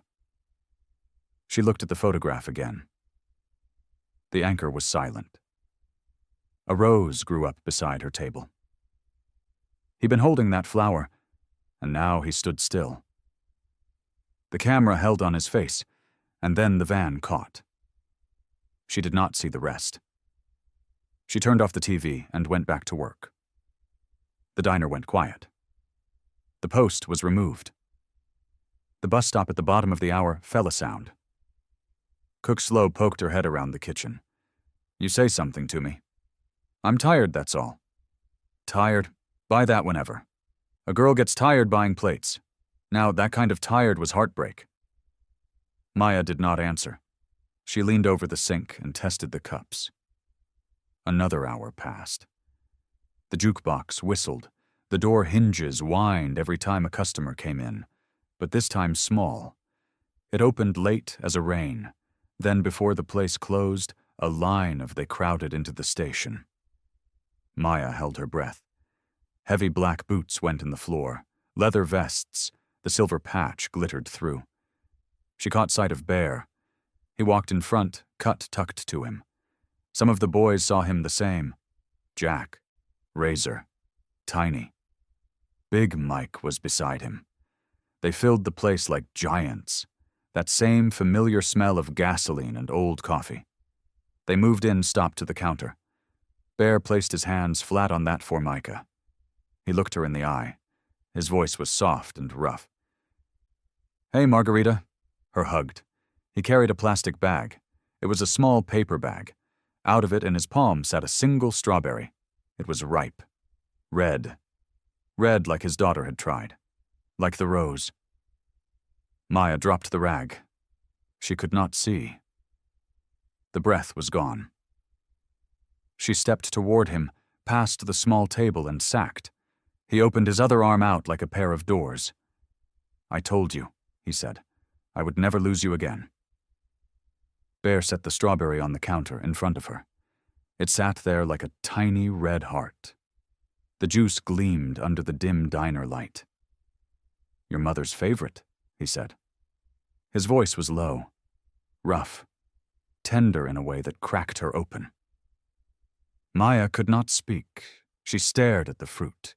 It was perfect, ripe, picked at the right moment, just like a memory. Her hand shook as she reached out. She touched the stem, the soft skin. It was real. All of this was real. "I'm not losing you again," Bear said. "Not ever." That did it. The wall she had built broke. She stepped forward and fell into him, her arms wrapped around his wide shoulders. She buried her face in his leather vest.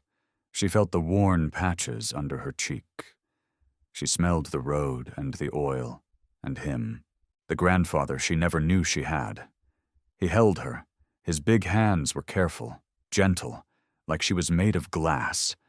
He did not rush her. He did not speak. He just stood there and let her cry. The other men turned away. Big Mike looked at the ceiling. Razor studied his boots. Tiny wiped his eyes with the back of his hand. Jack just stared at the wall. They gave her space. They gave her time. Sloane came out from the kitchen. She saw the scene and quietly turned the open sign to closed. She pulled the blinds. Then she went back and made a pot of coffee. Because that was what she did when things were hard. Maya cried for a long time. She cried for her mother. She cried for the years lost. She cried for the lies, the almost family, the nearly father, the almost grandfather. All of it poured out of her like water from a cracked cup. "I ran away," she whispered. "I left you a note. I thought I was protecting you." Bear pulled back just enough. He lifted her chin with one calloused finger. His eyes were wet, too. "You were protecting me the only way you knew how," he said. "That's love, kid. Real love. It does foolish things sometimes." She sniffed. "I signed everything away. The money, the name, all of it." "Good," Bear said.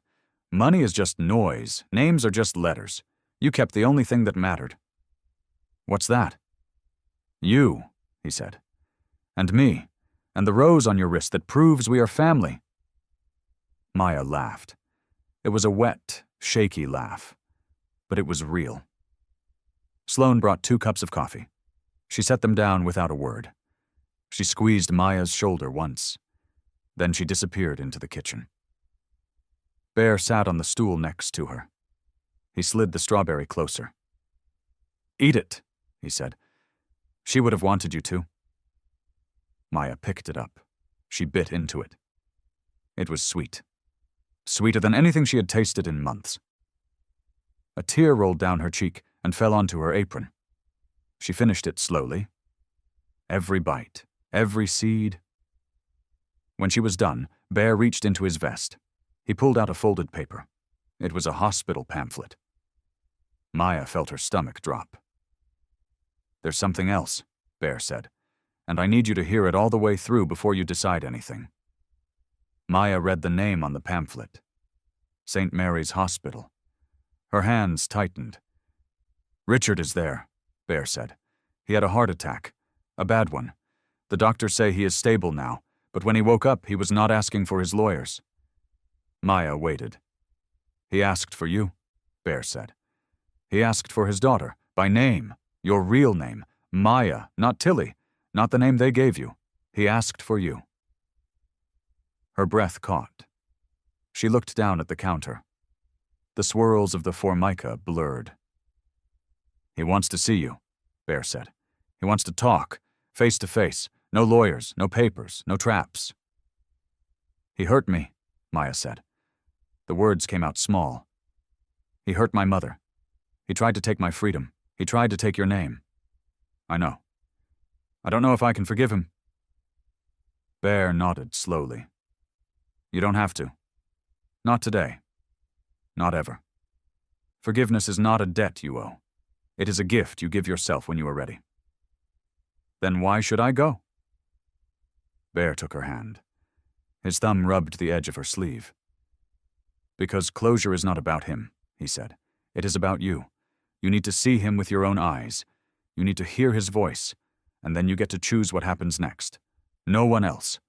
You." Maya sat in the quiet. The coffee steamed.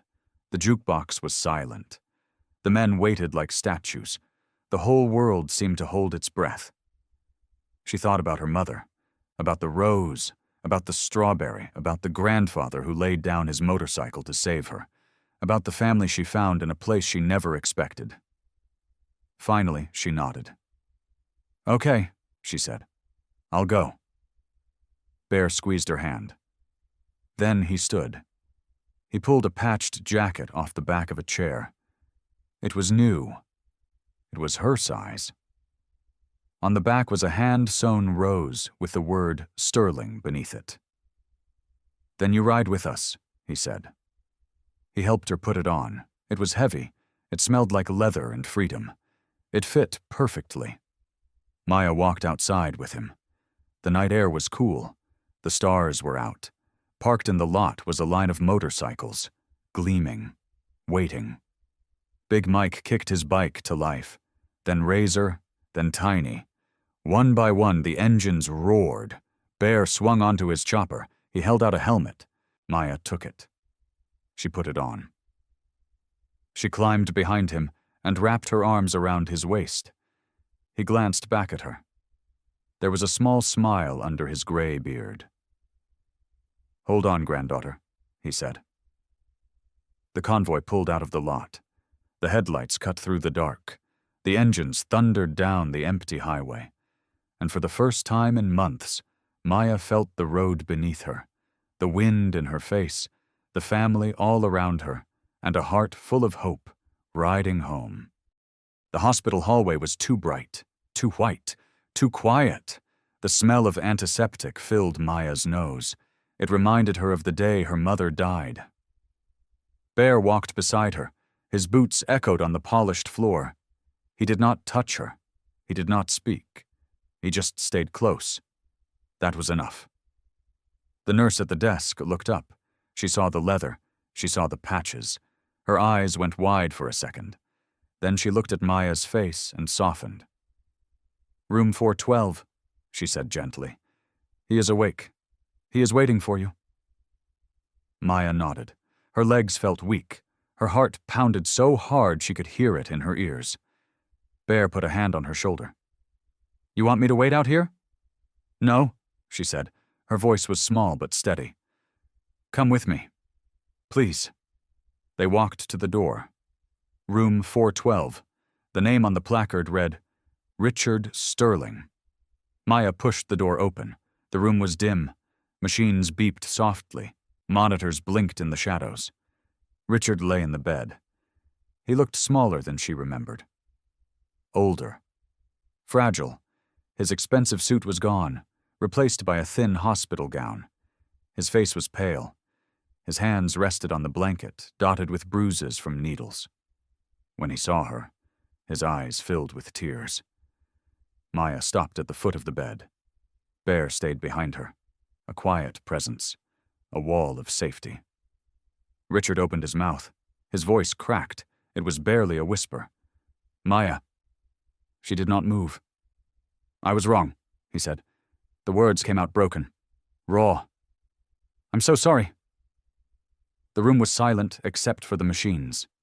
Maya felt something twist inside her. Anger, sadness, hope, fear. They all tumbled together like clothes in a dryer. "You tried to have me declared unfit," she said. Her voice trembled. "You hired a man to throw me in front of a motorcycle. You tried to take Bear's name. You tried to take everything." Richard closed his eyes. A tear slid down his cheek. "Yes," he said. "I did. I planned all of it. I told myself I was protecting you. I told myself I was testing you, but I was just scared." "Scared of what?" He opened his eyes. They were wet and tired. "Scared that you would see me for what I really am. A man who does not know how to love. A man who chased away the only woman who ever loved him. A man who threw away his own daughter and spent 30 years pretending he did not care." Maya's throat tightened. "Your mother," Richard said. His voice broke. Rose. I loved her. I loved her so much, and I did not know how to show it. I tried to control her instead. I tried to make her fit into my world. She would not fit.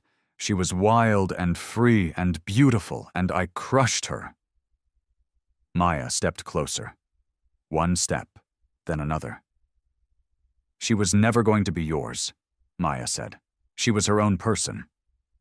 I know that now, Richard said. I know that too late. But I am not too late for you. I hope I am not too late for you. Bear moved to the side of the room. He leaned against the wall. He did not interfere. He just watched. His eyes were soft. Richard reached for the bedside table. His hand shook. He picked up a folder. It was thick with papers. This is everything, he said. The inheritance, the trusts, the properties, the company shares, all of it. He held it out to Maya. I am releasing you from every claim, he said.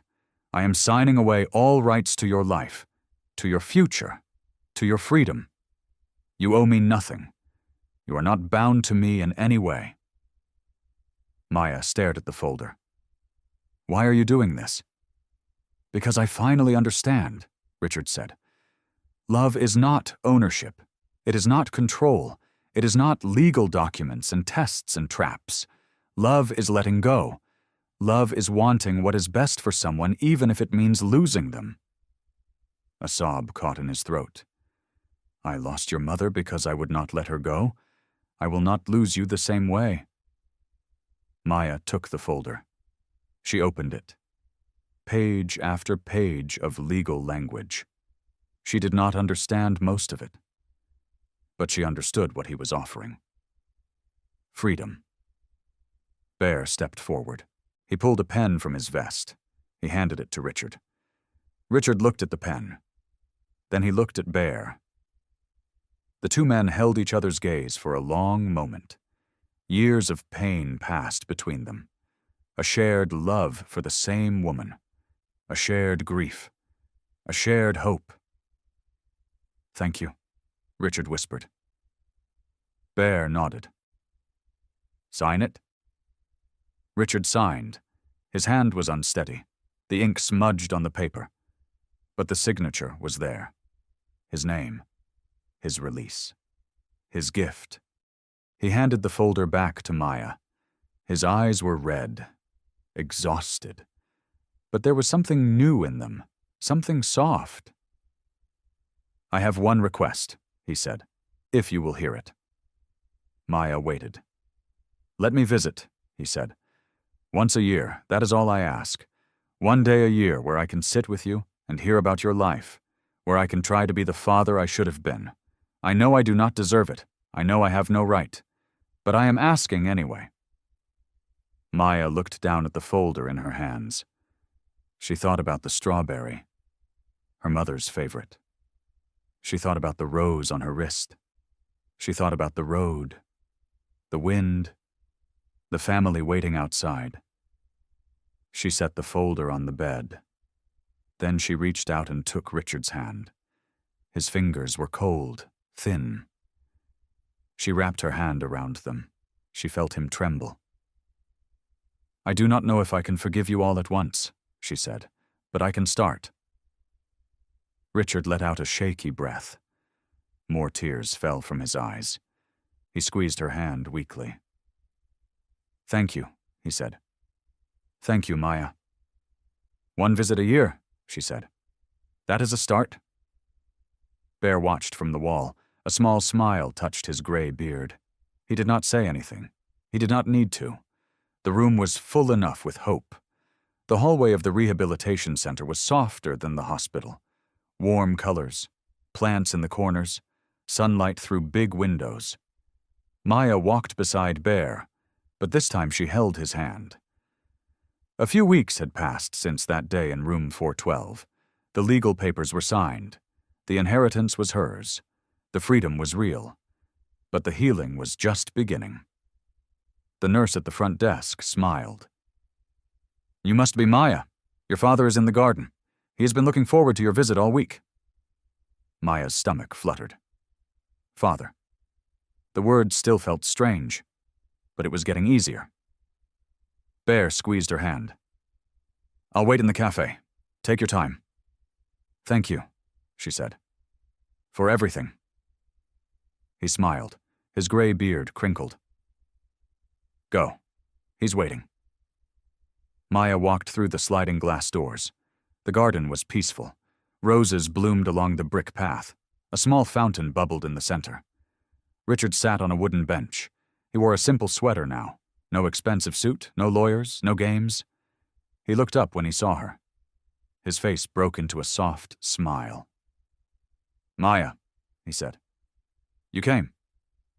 She sat beside him. Not too close, but not far away either. "Of course I came," she said. "I said I would." Richard nodded. His hands rested on his knees. They were steadier now. The bruises from the needles were gone. "How are you feeling?" she asked. "Better," he said. "The doctors say my heart is healing. But it is not just my heart. I feel different. Lighter, like I finally put down a weight I carried for too long." Maya looked at the roses. They reminded her of the birthmark on her wrist. The rose her mother gave her. "I want to tell you about her," Richard said. His voice was quiet. "About Rose, about your mother, when she was a little girl." Maya turned to him. Her heart ached with want. "Please," she said. "I never got to know her as a child. I only knew her as my mom, and she was always so tired, so worried." Richard's eyes grew distant. He looked at the past. "She was 8 years old," he began. "Bear had just bought his first motorcycle. It was loud and ugly, and he loved it more than anything. Rose thought it was the most beautiful thing she had ever seen.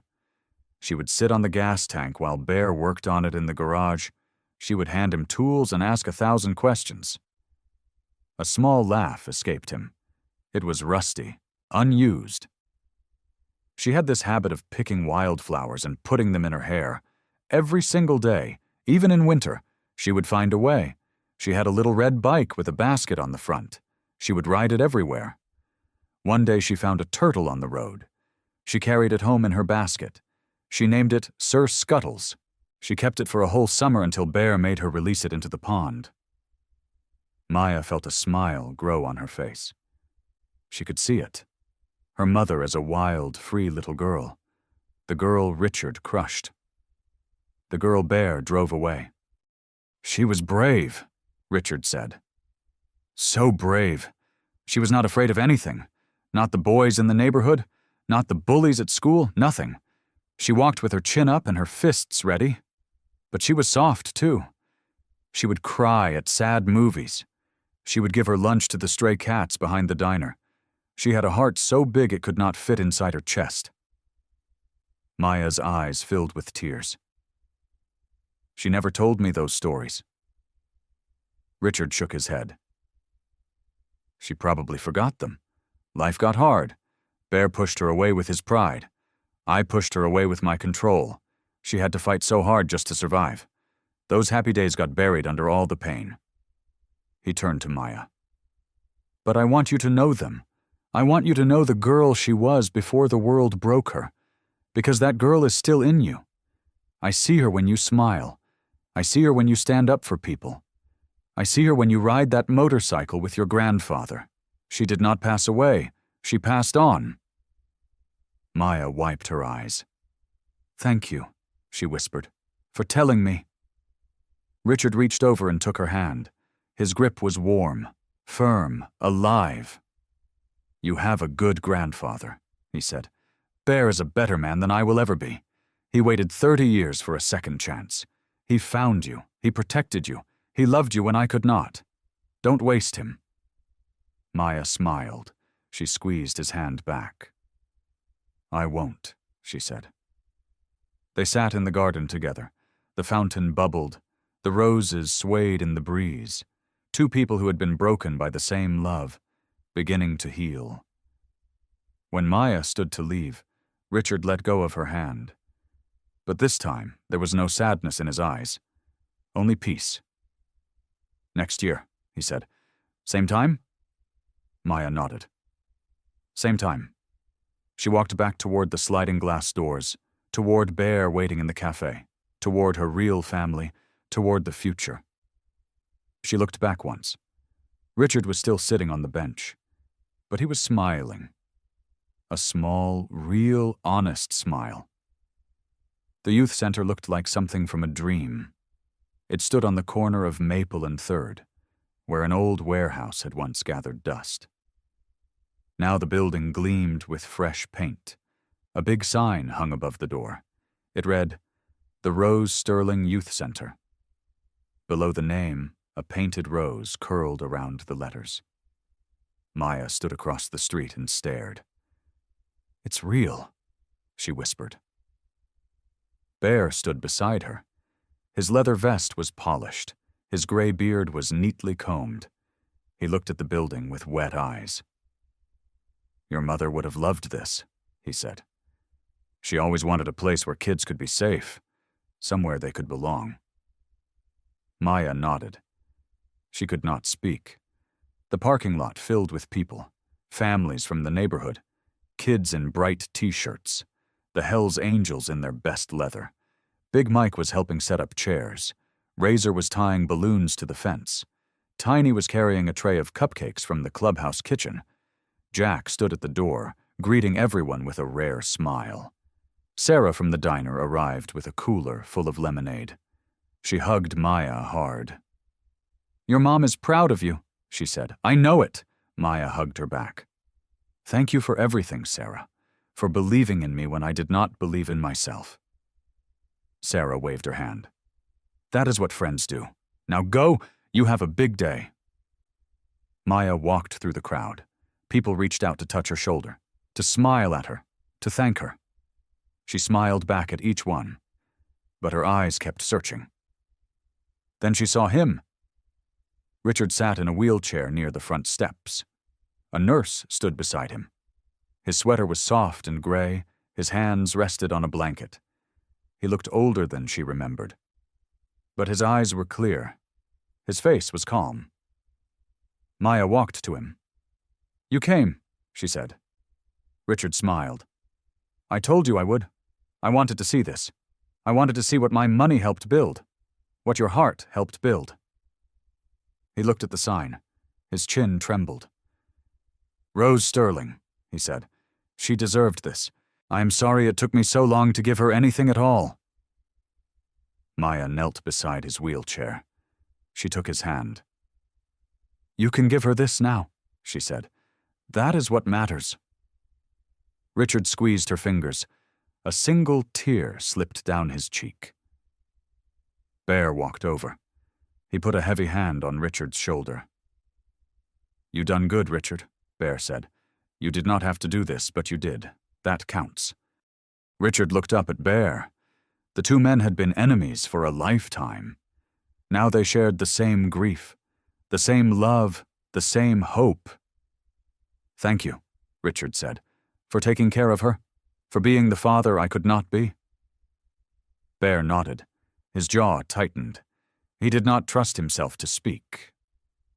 A microphone crackled. Big Mike stood on the steps. "All right, everyone," he called. "Listen up. We have got a lot of hearts in this parking lot today, and we have got a building behind me that is going to change lives. But before we cut this ribbon, Bear and Maya have something to do." The crowd cheered. Bear offered Maya his arm. She took it. They walked up the steps together. The red ribbon stretched across the doorway. Gold scissors sat on a small table. Maya picked them up. Bear took them gently. "You ready?" he asked. Maya looked at the building. She thought of her mother, wild and free, with flowers in her hair. She thought of her grandfather, waiting 30 years for a second chance. She thought of her father, sitting in a wheelchair, finally wearing an honest smile. She thought of the day a stranger grabbed her arm, the day a Hells Angel laid down his motorcycle to save her, the day her whole life changed. "Ready," she said. Bear's eyes glistened. "Your mother taught me something," he said. She taught me that love is not about being right. It is about showing up, every day, no matter what. I did not learn it in time for her, but I learned it in time for you." He put the scissors in her hands. He closed his big hand around hers. "Together," he said. The crowd began to count. 3. Maya looked at the rose painted on the sign. 2. She felt Bear's warmth beside her. 1. The scissors cut through the ribbon. It fell in 2 bright pieces. The doors swung open. Music poured out. Balloons rose into the blue sky. The crowd exploded. Cheers echoed off the buildings. Kids ran through the doors. Parents followed. The Hells Angels formed a line and high-fived every child who passed. Maya laughed. She cried. She hugged Bear tight. "We did it," she said. Bear held her close. "No," he said. "You did it. I just got to watch." Across the crowd, Richard sat in his wheelchair. The nurse offered to wheel him closer. He shook his head. He watched Maya. He watched Bear. He watched the children running into a building that carried his daughter's name. A small, real, honest smile spread across his face. He looked up at the sky and whispered, "She did good, Rose.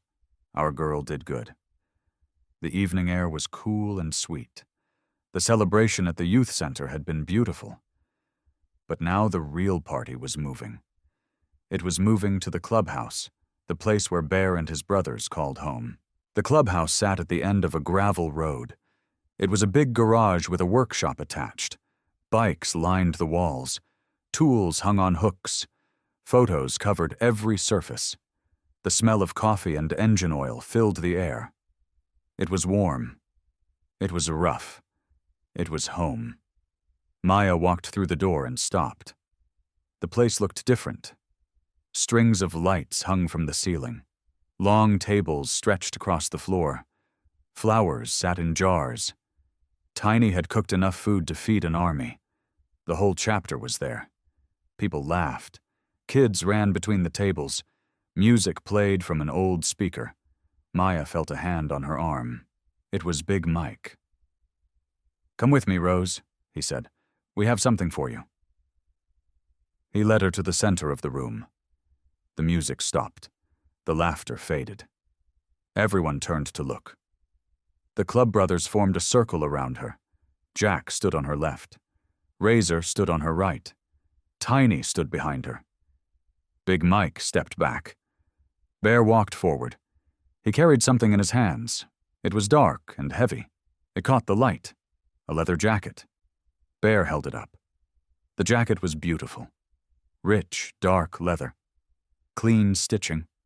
Fresh from the workshop. It smelled new and strong, but the back was the real treasure. There, in the center, was a patch. It was big and bold. The letters read, "Rose's Legacy." Below the letters, a small rose was stitched in bright red thread.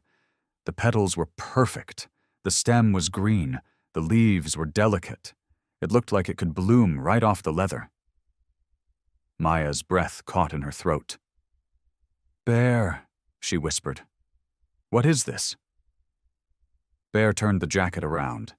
He cleared his throat. His voice was rough. "Every member of this club carries a patch," he said. "It tells the world who you are, where you came from, what you stand for. We do not give patches to just anybody. They are earned. They are chosen. They mean something." He looked at her. His eyes were wet. "You earned this, Maya. Not with money, not with blood. You earned it with your heart. You stood up when you could have run. You forgave when you could have hated. You helped build a place that will change lives for years to come." Jack spoke up. "Tiny did the stitching. He worked on it for 3 nights. Tiny looked down at his big hands. "Had to be perfect. It is for our Rose." Razor smiled. "I drew the design. I looked up pictures of real roses. I wanted it to be strong and soft at the same time, like you." Big Mike stepped forward. "I picked the leather. Thick, durable. It will last as long as you need it, and that is a long time." Maya could not speak, her eyes filled with tears. She reached out and touched the patch. Her fingers traced the letters. Rose's legacy, her mother's name, her mother's flower, her mother's dream. Bear held the jacket out to her. "Put it on," he said. Maya looked around the circle. She saw the faces of the men who had protected her, the men who had taught her to ride, the men who had stood in front of children she would never meet, the men who had become her family when her own family failed her. She took the jacket. It was heavy in her hands. It was warm. It smelled like leather and hope. She slid one arm in, then the other. She shrugged her shoulders. The jacket settled around her like an embrace. It fit. It fit perfectly. The patch sat on her back like a promise. The club members erupted. Cheers filled the room. Whistles, stomping feet. Big Mike clapped so hard his hands turned red. Tiny wiped his eyes with a napkin. Jack smiled a real smile, the kind he did not give often. Razor howled like a wolf. Maya laughed. She turned in a slow circle. She wanted them to see it. She wanted them to know how much this meant. Bear walked to her. He opened his arms wide. She stepped into them without hesitation. He held her tight. His big hand pressed against the back of her jacket. He felt the patch beneath his palm. The rose. The legacy. His voice cracked with emotion. "Your family now. Forever." Maya closed her eyes. She pressed her face into his leather vest. She felt his heartbeat. She heard the laughter of her people around her. She felt the weight of the jacket on her shoulders. She was not alone. She had never been alone. Not really. Her mother's love had carried her. Bear's love had caught her. And now this family of rough, kind, loyal men had wrapped her in leather and claimed her as their own. She pulled back and looked at Bear. "Forever," she said. "That is a long time." Bear smiled. "Good, because we have a lot of miles to ride." The next morning came soft and golden. The clubhouse was quiet. The party was over. The tables were clean and the lights were off. But something hummed in the air, something new. Maya stood at the front door with her jacket on. That jacket was part of her now. She wore it like a second skin. Bear stood beside her. He was ready too. His old bike was polished. His own cut was on his back. The patches were faded but proud. He looked at Maya and smiled, a rare smile that lit up his whole face. "You ready?" he asked. Maya nodded. She was more than ready. Two bikes sat in the morning light. Hers was a machine Bear had fixed up for her. It was smooth. It was strong. It had the rose painted near the tank. Bear helped her put on her helmet. He strapped it careful. He checked her straps and he checked her mirrors. He wanted her safe. That had never changed. "Keep your feet on the pegs. Keep your eyes on the road," he said. "We are heading south and beyond. Highway 61. It is ours." Then he swung onto his bike and kicked it to life. The engine rumbled a low, deep music. Maya kicked hers too. It coughed once and then it roared. They pulled out of the gravel lot together, side by side. The road was wide. The road was open. The sky was clear blue ahead. Fields of green rolled past like waves. Old barns stood in the distance, huge and quiet. Americans, the heart of the country, the heart of them. Maya felt the wind on her face. She felt her hair lift off her shoulders. She felt the vibration of the machine through her bones. It was pure life. It was pure joy. It was the kind of happiness that makes your chest ache. Bear kept pace with her. He rode slightly behind. Not too close, just enough to see her, just enough to know she was safe. They passed under bridges, over lazy rivers, through little towns that had old gas stations and signs that showed their path in bright paint. Maya laughed when a dog chased the bikes. Bear laughed too, their helmets low, their eyes full of light. Time passed easy. No phones, no lawyers, no tests. Just two riders, bound by blood and love and a patch on the back of Maya's jacket. The sun began to dip low. It came low and orange. It touched the fields with gold. The wind started to cool. Maya felt a smile pull at her cheeks. She looked ahead at Bear and opened her visor to let the fresh air in. Bear led her to a turnoff. The path crept up a hill and settled into a small overlook. The view was wide and deep. A valley stretched below. A river glistened in the sunset. The sky was a painter's dream. Pinks and purples and ribbons of gold. Bear and Maya killed the engines at the same time. The silence was not empty. It was full of breathing, full of peace. Maya lifted her helmet off. Bear did the same. Their old bikes sat warmed and quiet beside them. The world was still, and it felt fine. Maya stepped toward the edge of the overlook. She watched the sky shift and drop lower. The colors climbed. The stars began to peek through thin clouds. Somewhere beyond the valley, the first light of twilight opened like a door. "She's here," Maya said. Her voice was soft. Her eyes were wet. She did not need to say more. Bear took a step to stand beside her. His chest rose and fell with a long breath. He looked at the same sky. He had his own memories. His own daughter lived in that light. His own little girl who ran away and never came home. "Yes," he said. "She is here." His voice was low and broke at the edges.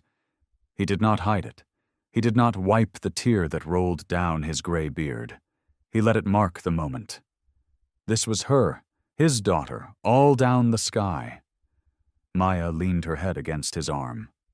He did not move. They stood together at the edge of the overlook, a pair of riders who had made a promise. The jacket sat heavy and proud. The rose sat on her back. The sun touched the horizon. It turned the clouds to water. It turned the valley gold and pink. Maya looked at the sky for a long time. She felt her mother close. She felt her mother in the wind, in the light, and in the two people standing there. "She's here." Bear nodded, tears in his eyes. The words settled in the air. The two bikes sat like sleeping lions behind them, ready to ride again. But right now, nothing was moving. Two riders, one sky, a family rebuilt in the glow of the fading day. The ride back to the clubhouse felt different. The roads were the same. The wind was the same. But something had shifted inside Maya. She felt lighter. She felt fuller. The sunset had given her something.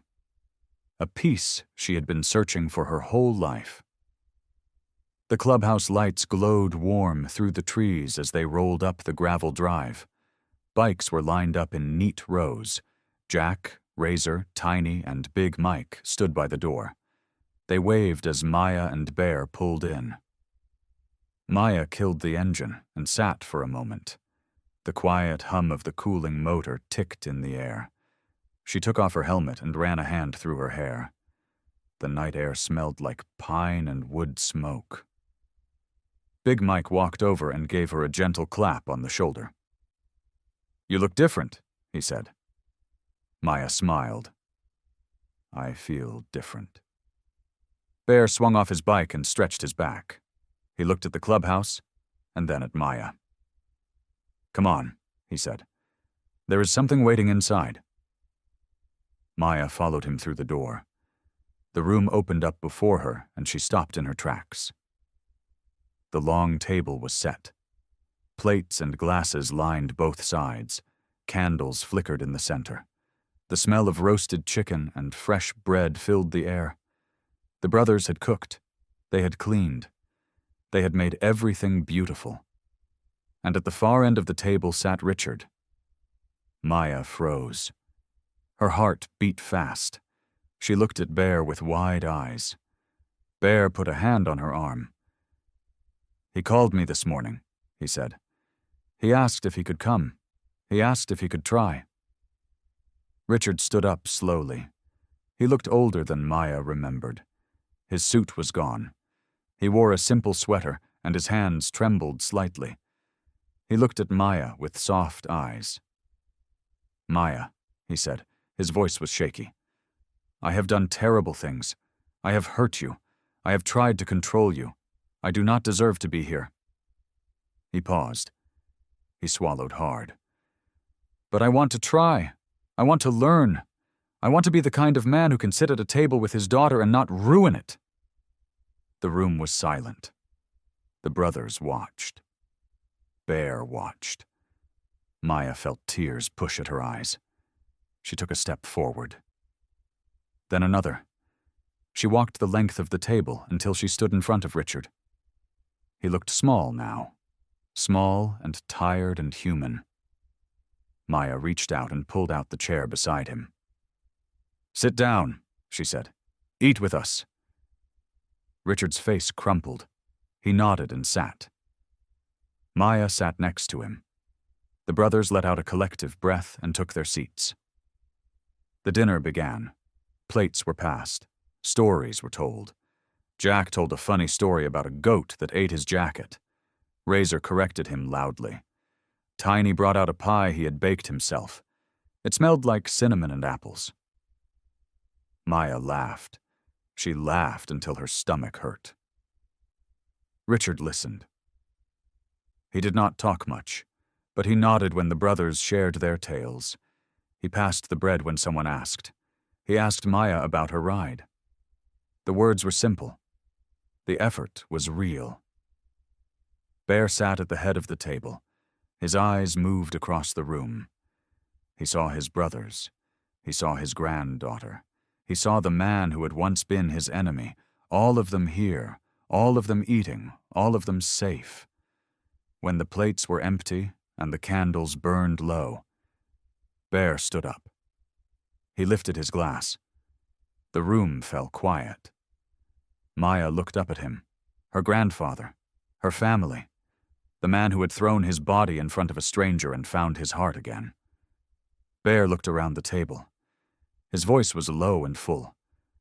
"To family," he said. "Not by blood, but by the road." He raised his glass higher. One by one, the brothers raised theirs. Richard raised his with trembling hands. Maya raised hers last. "To family," everyone said together. Their glasses touched the air. The sound was soft and clear. The candlelight danced on their faces.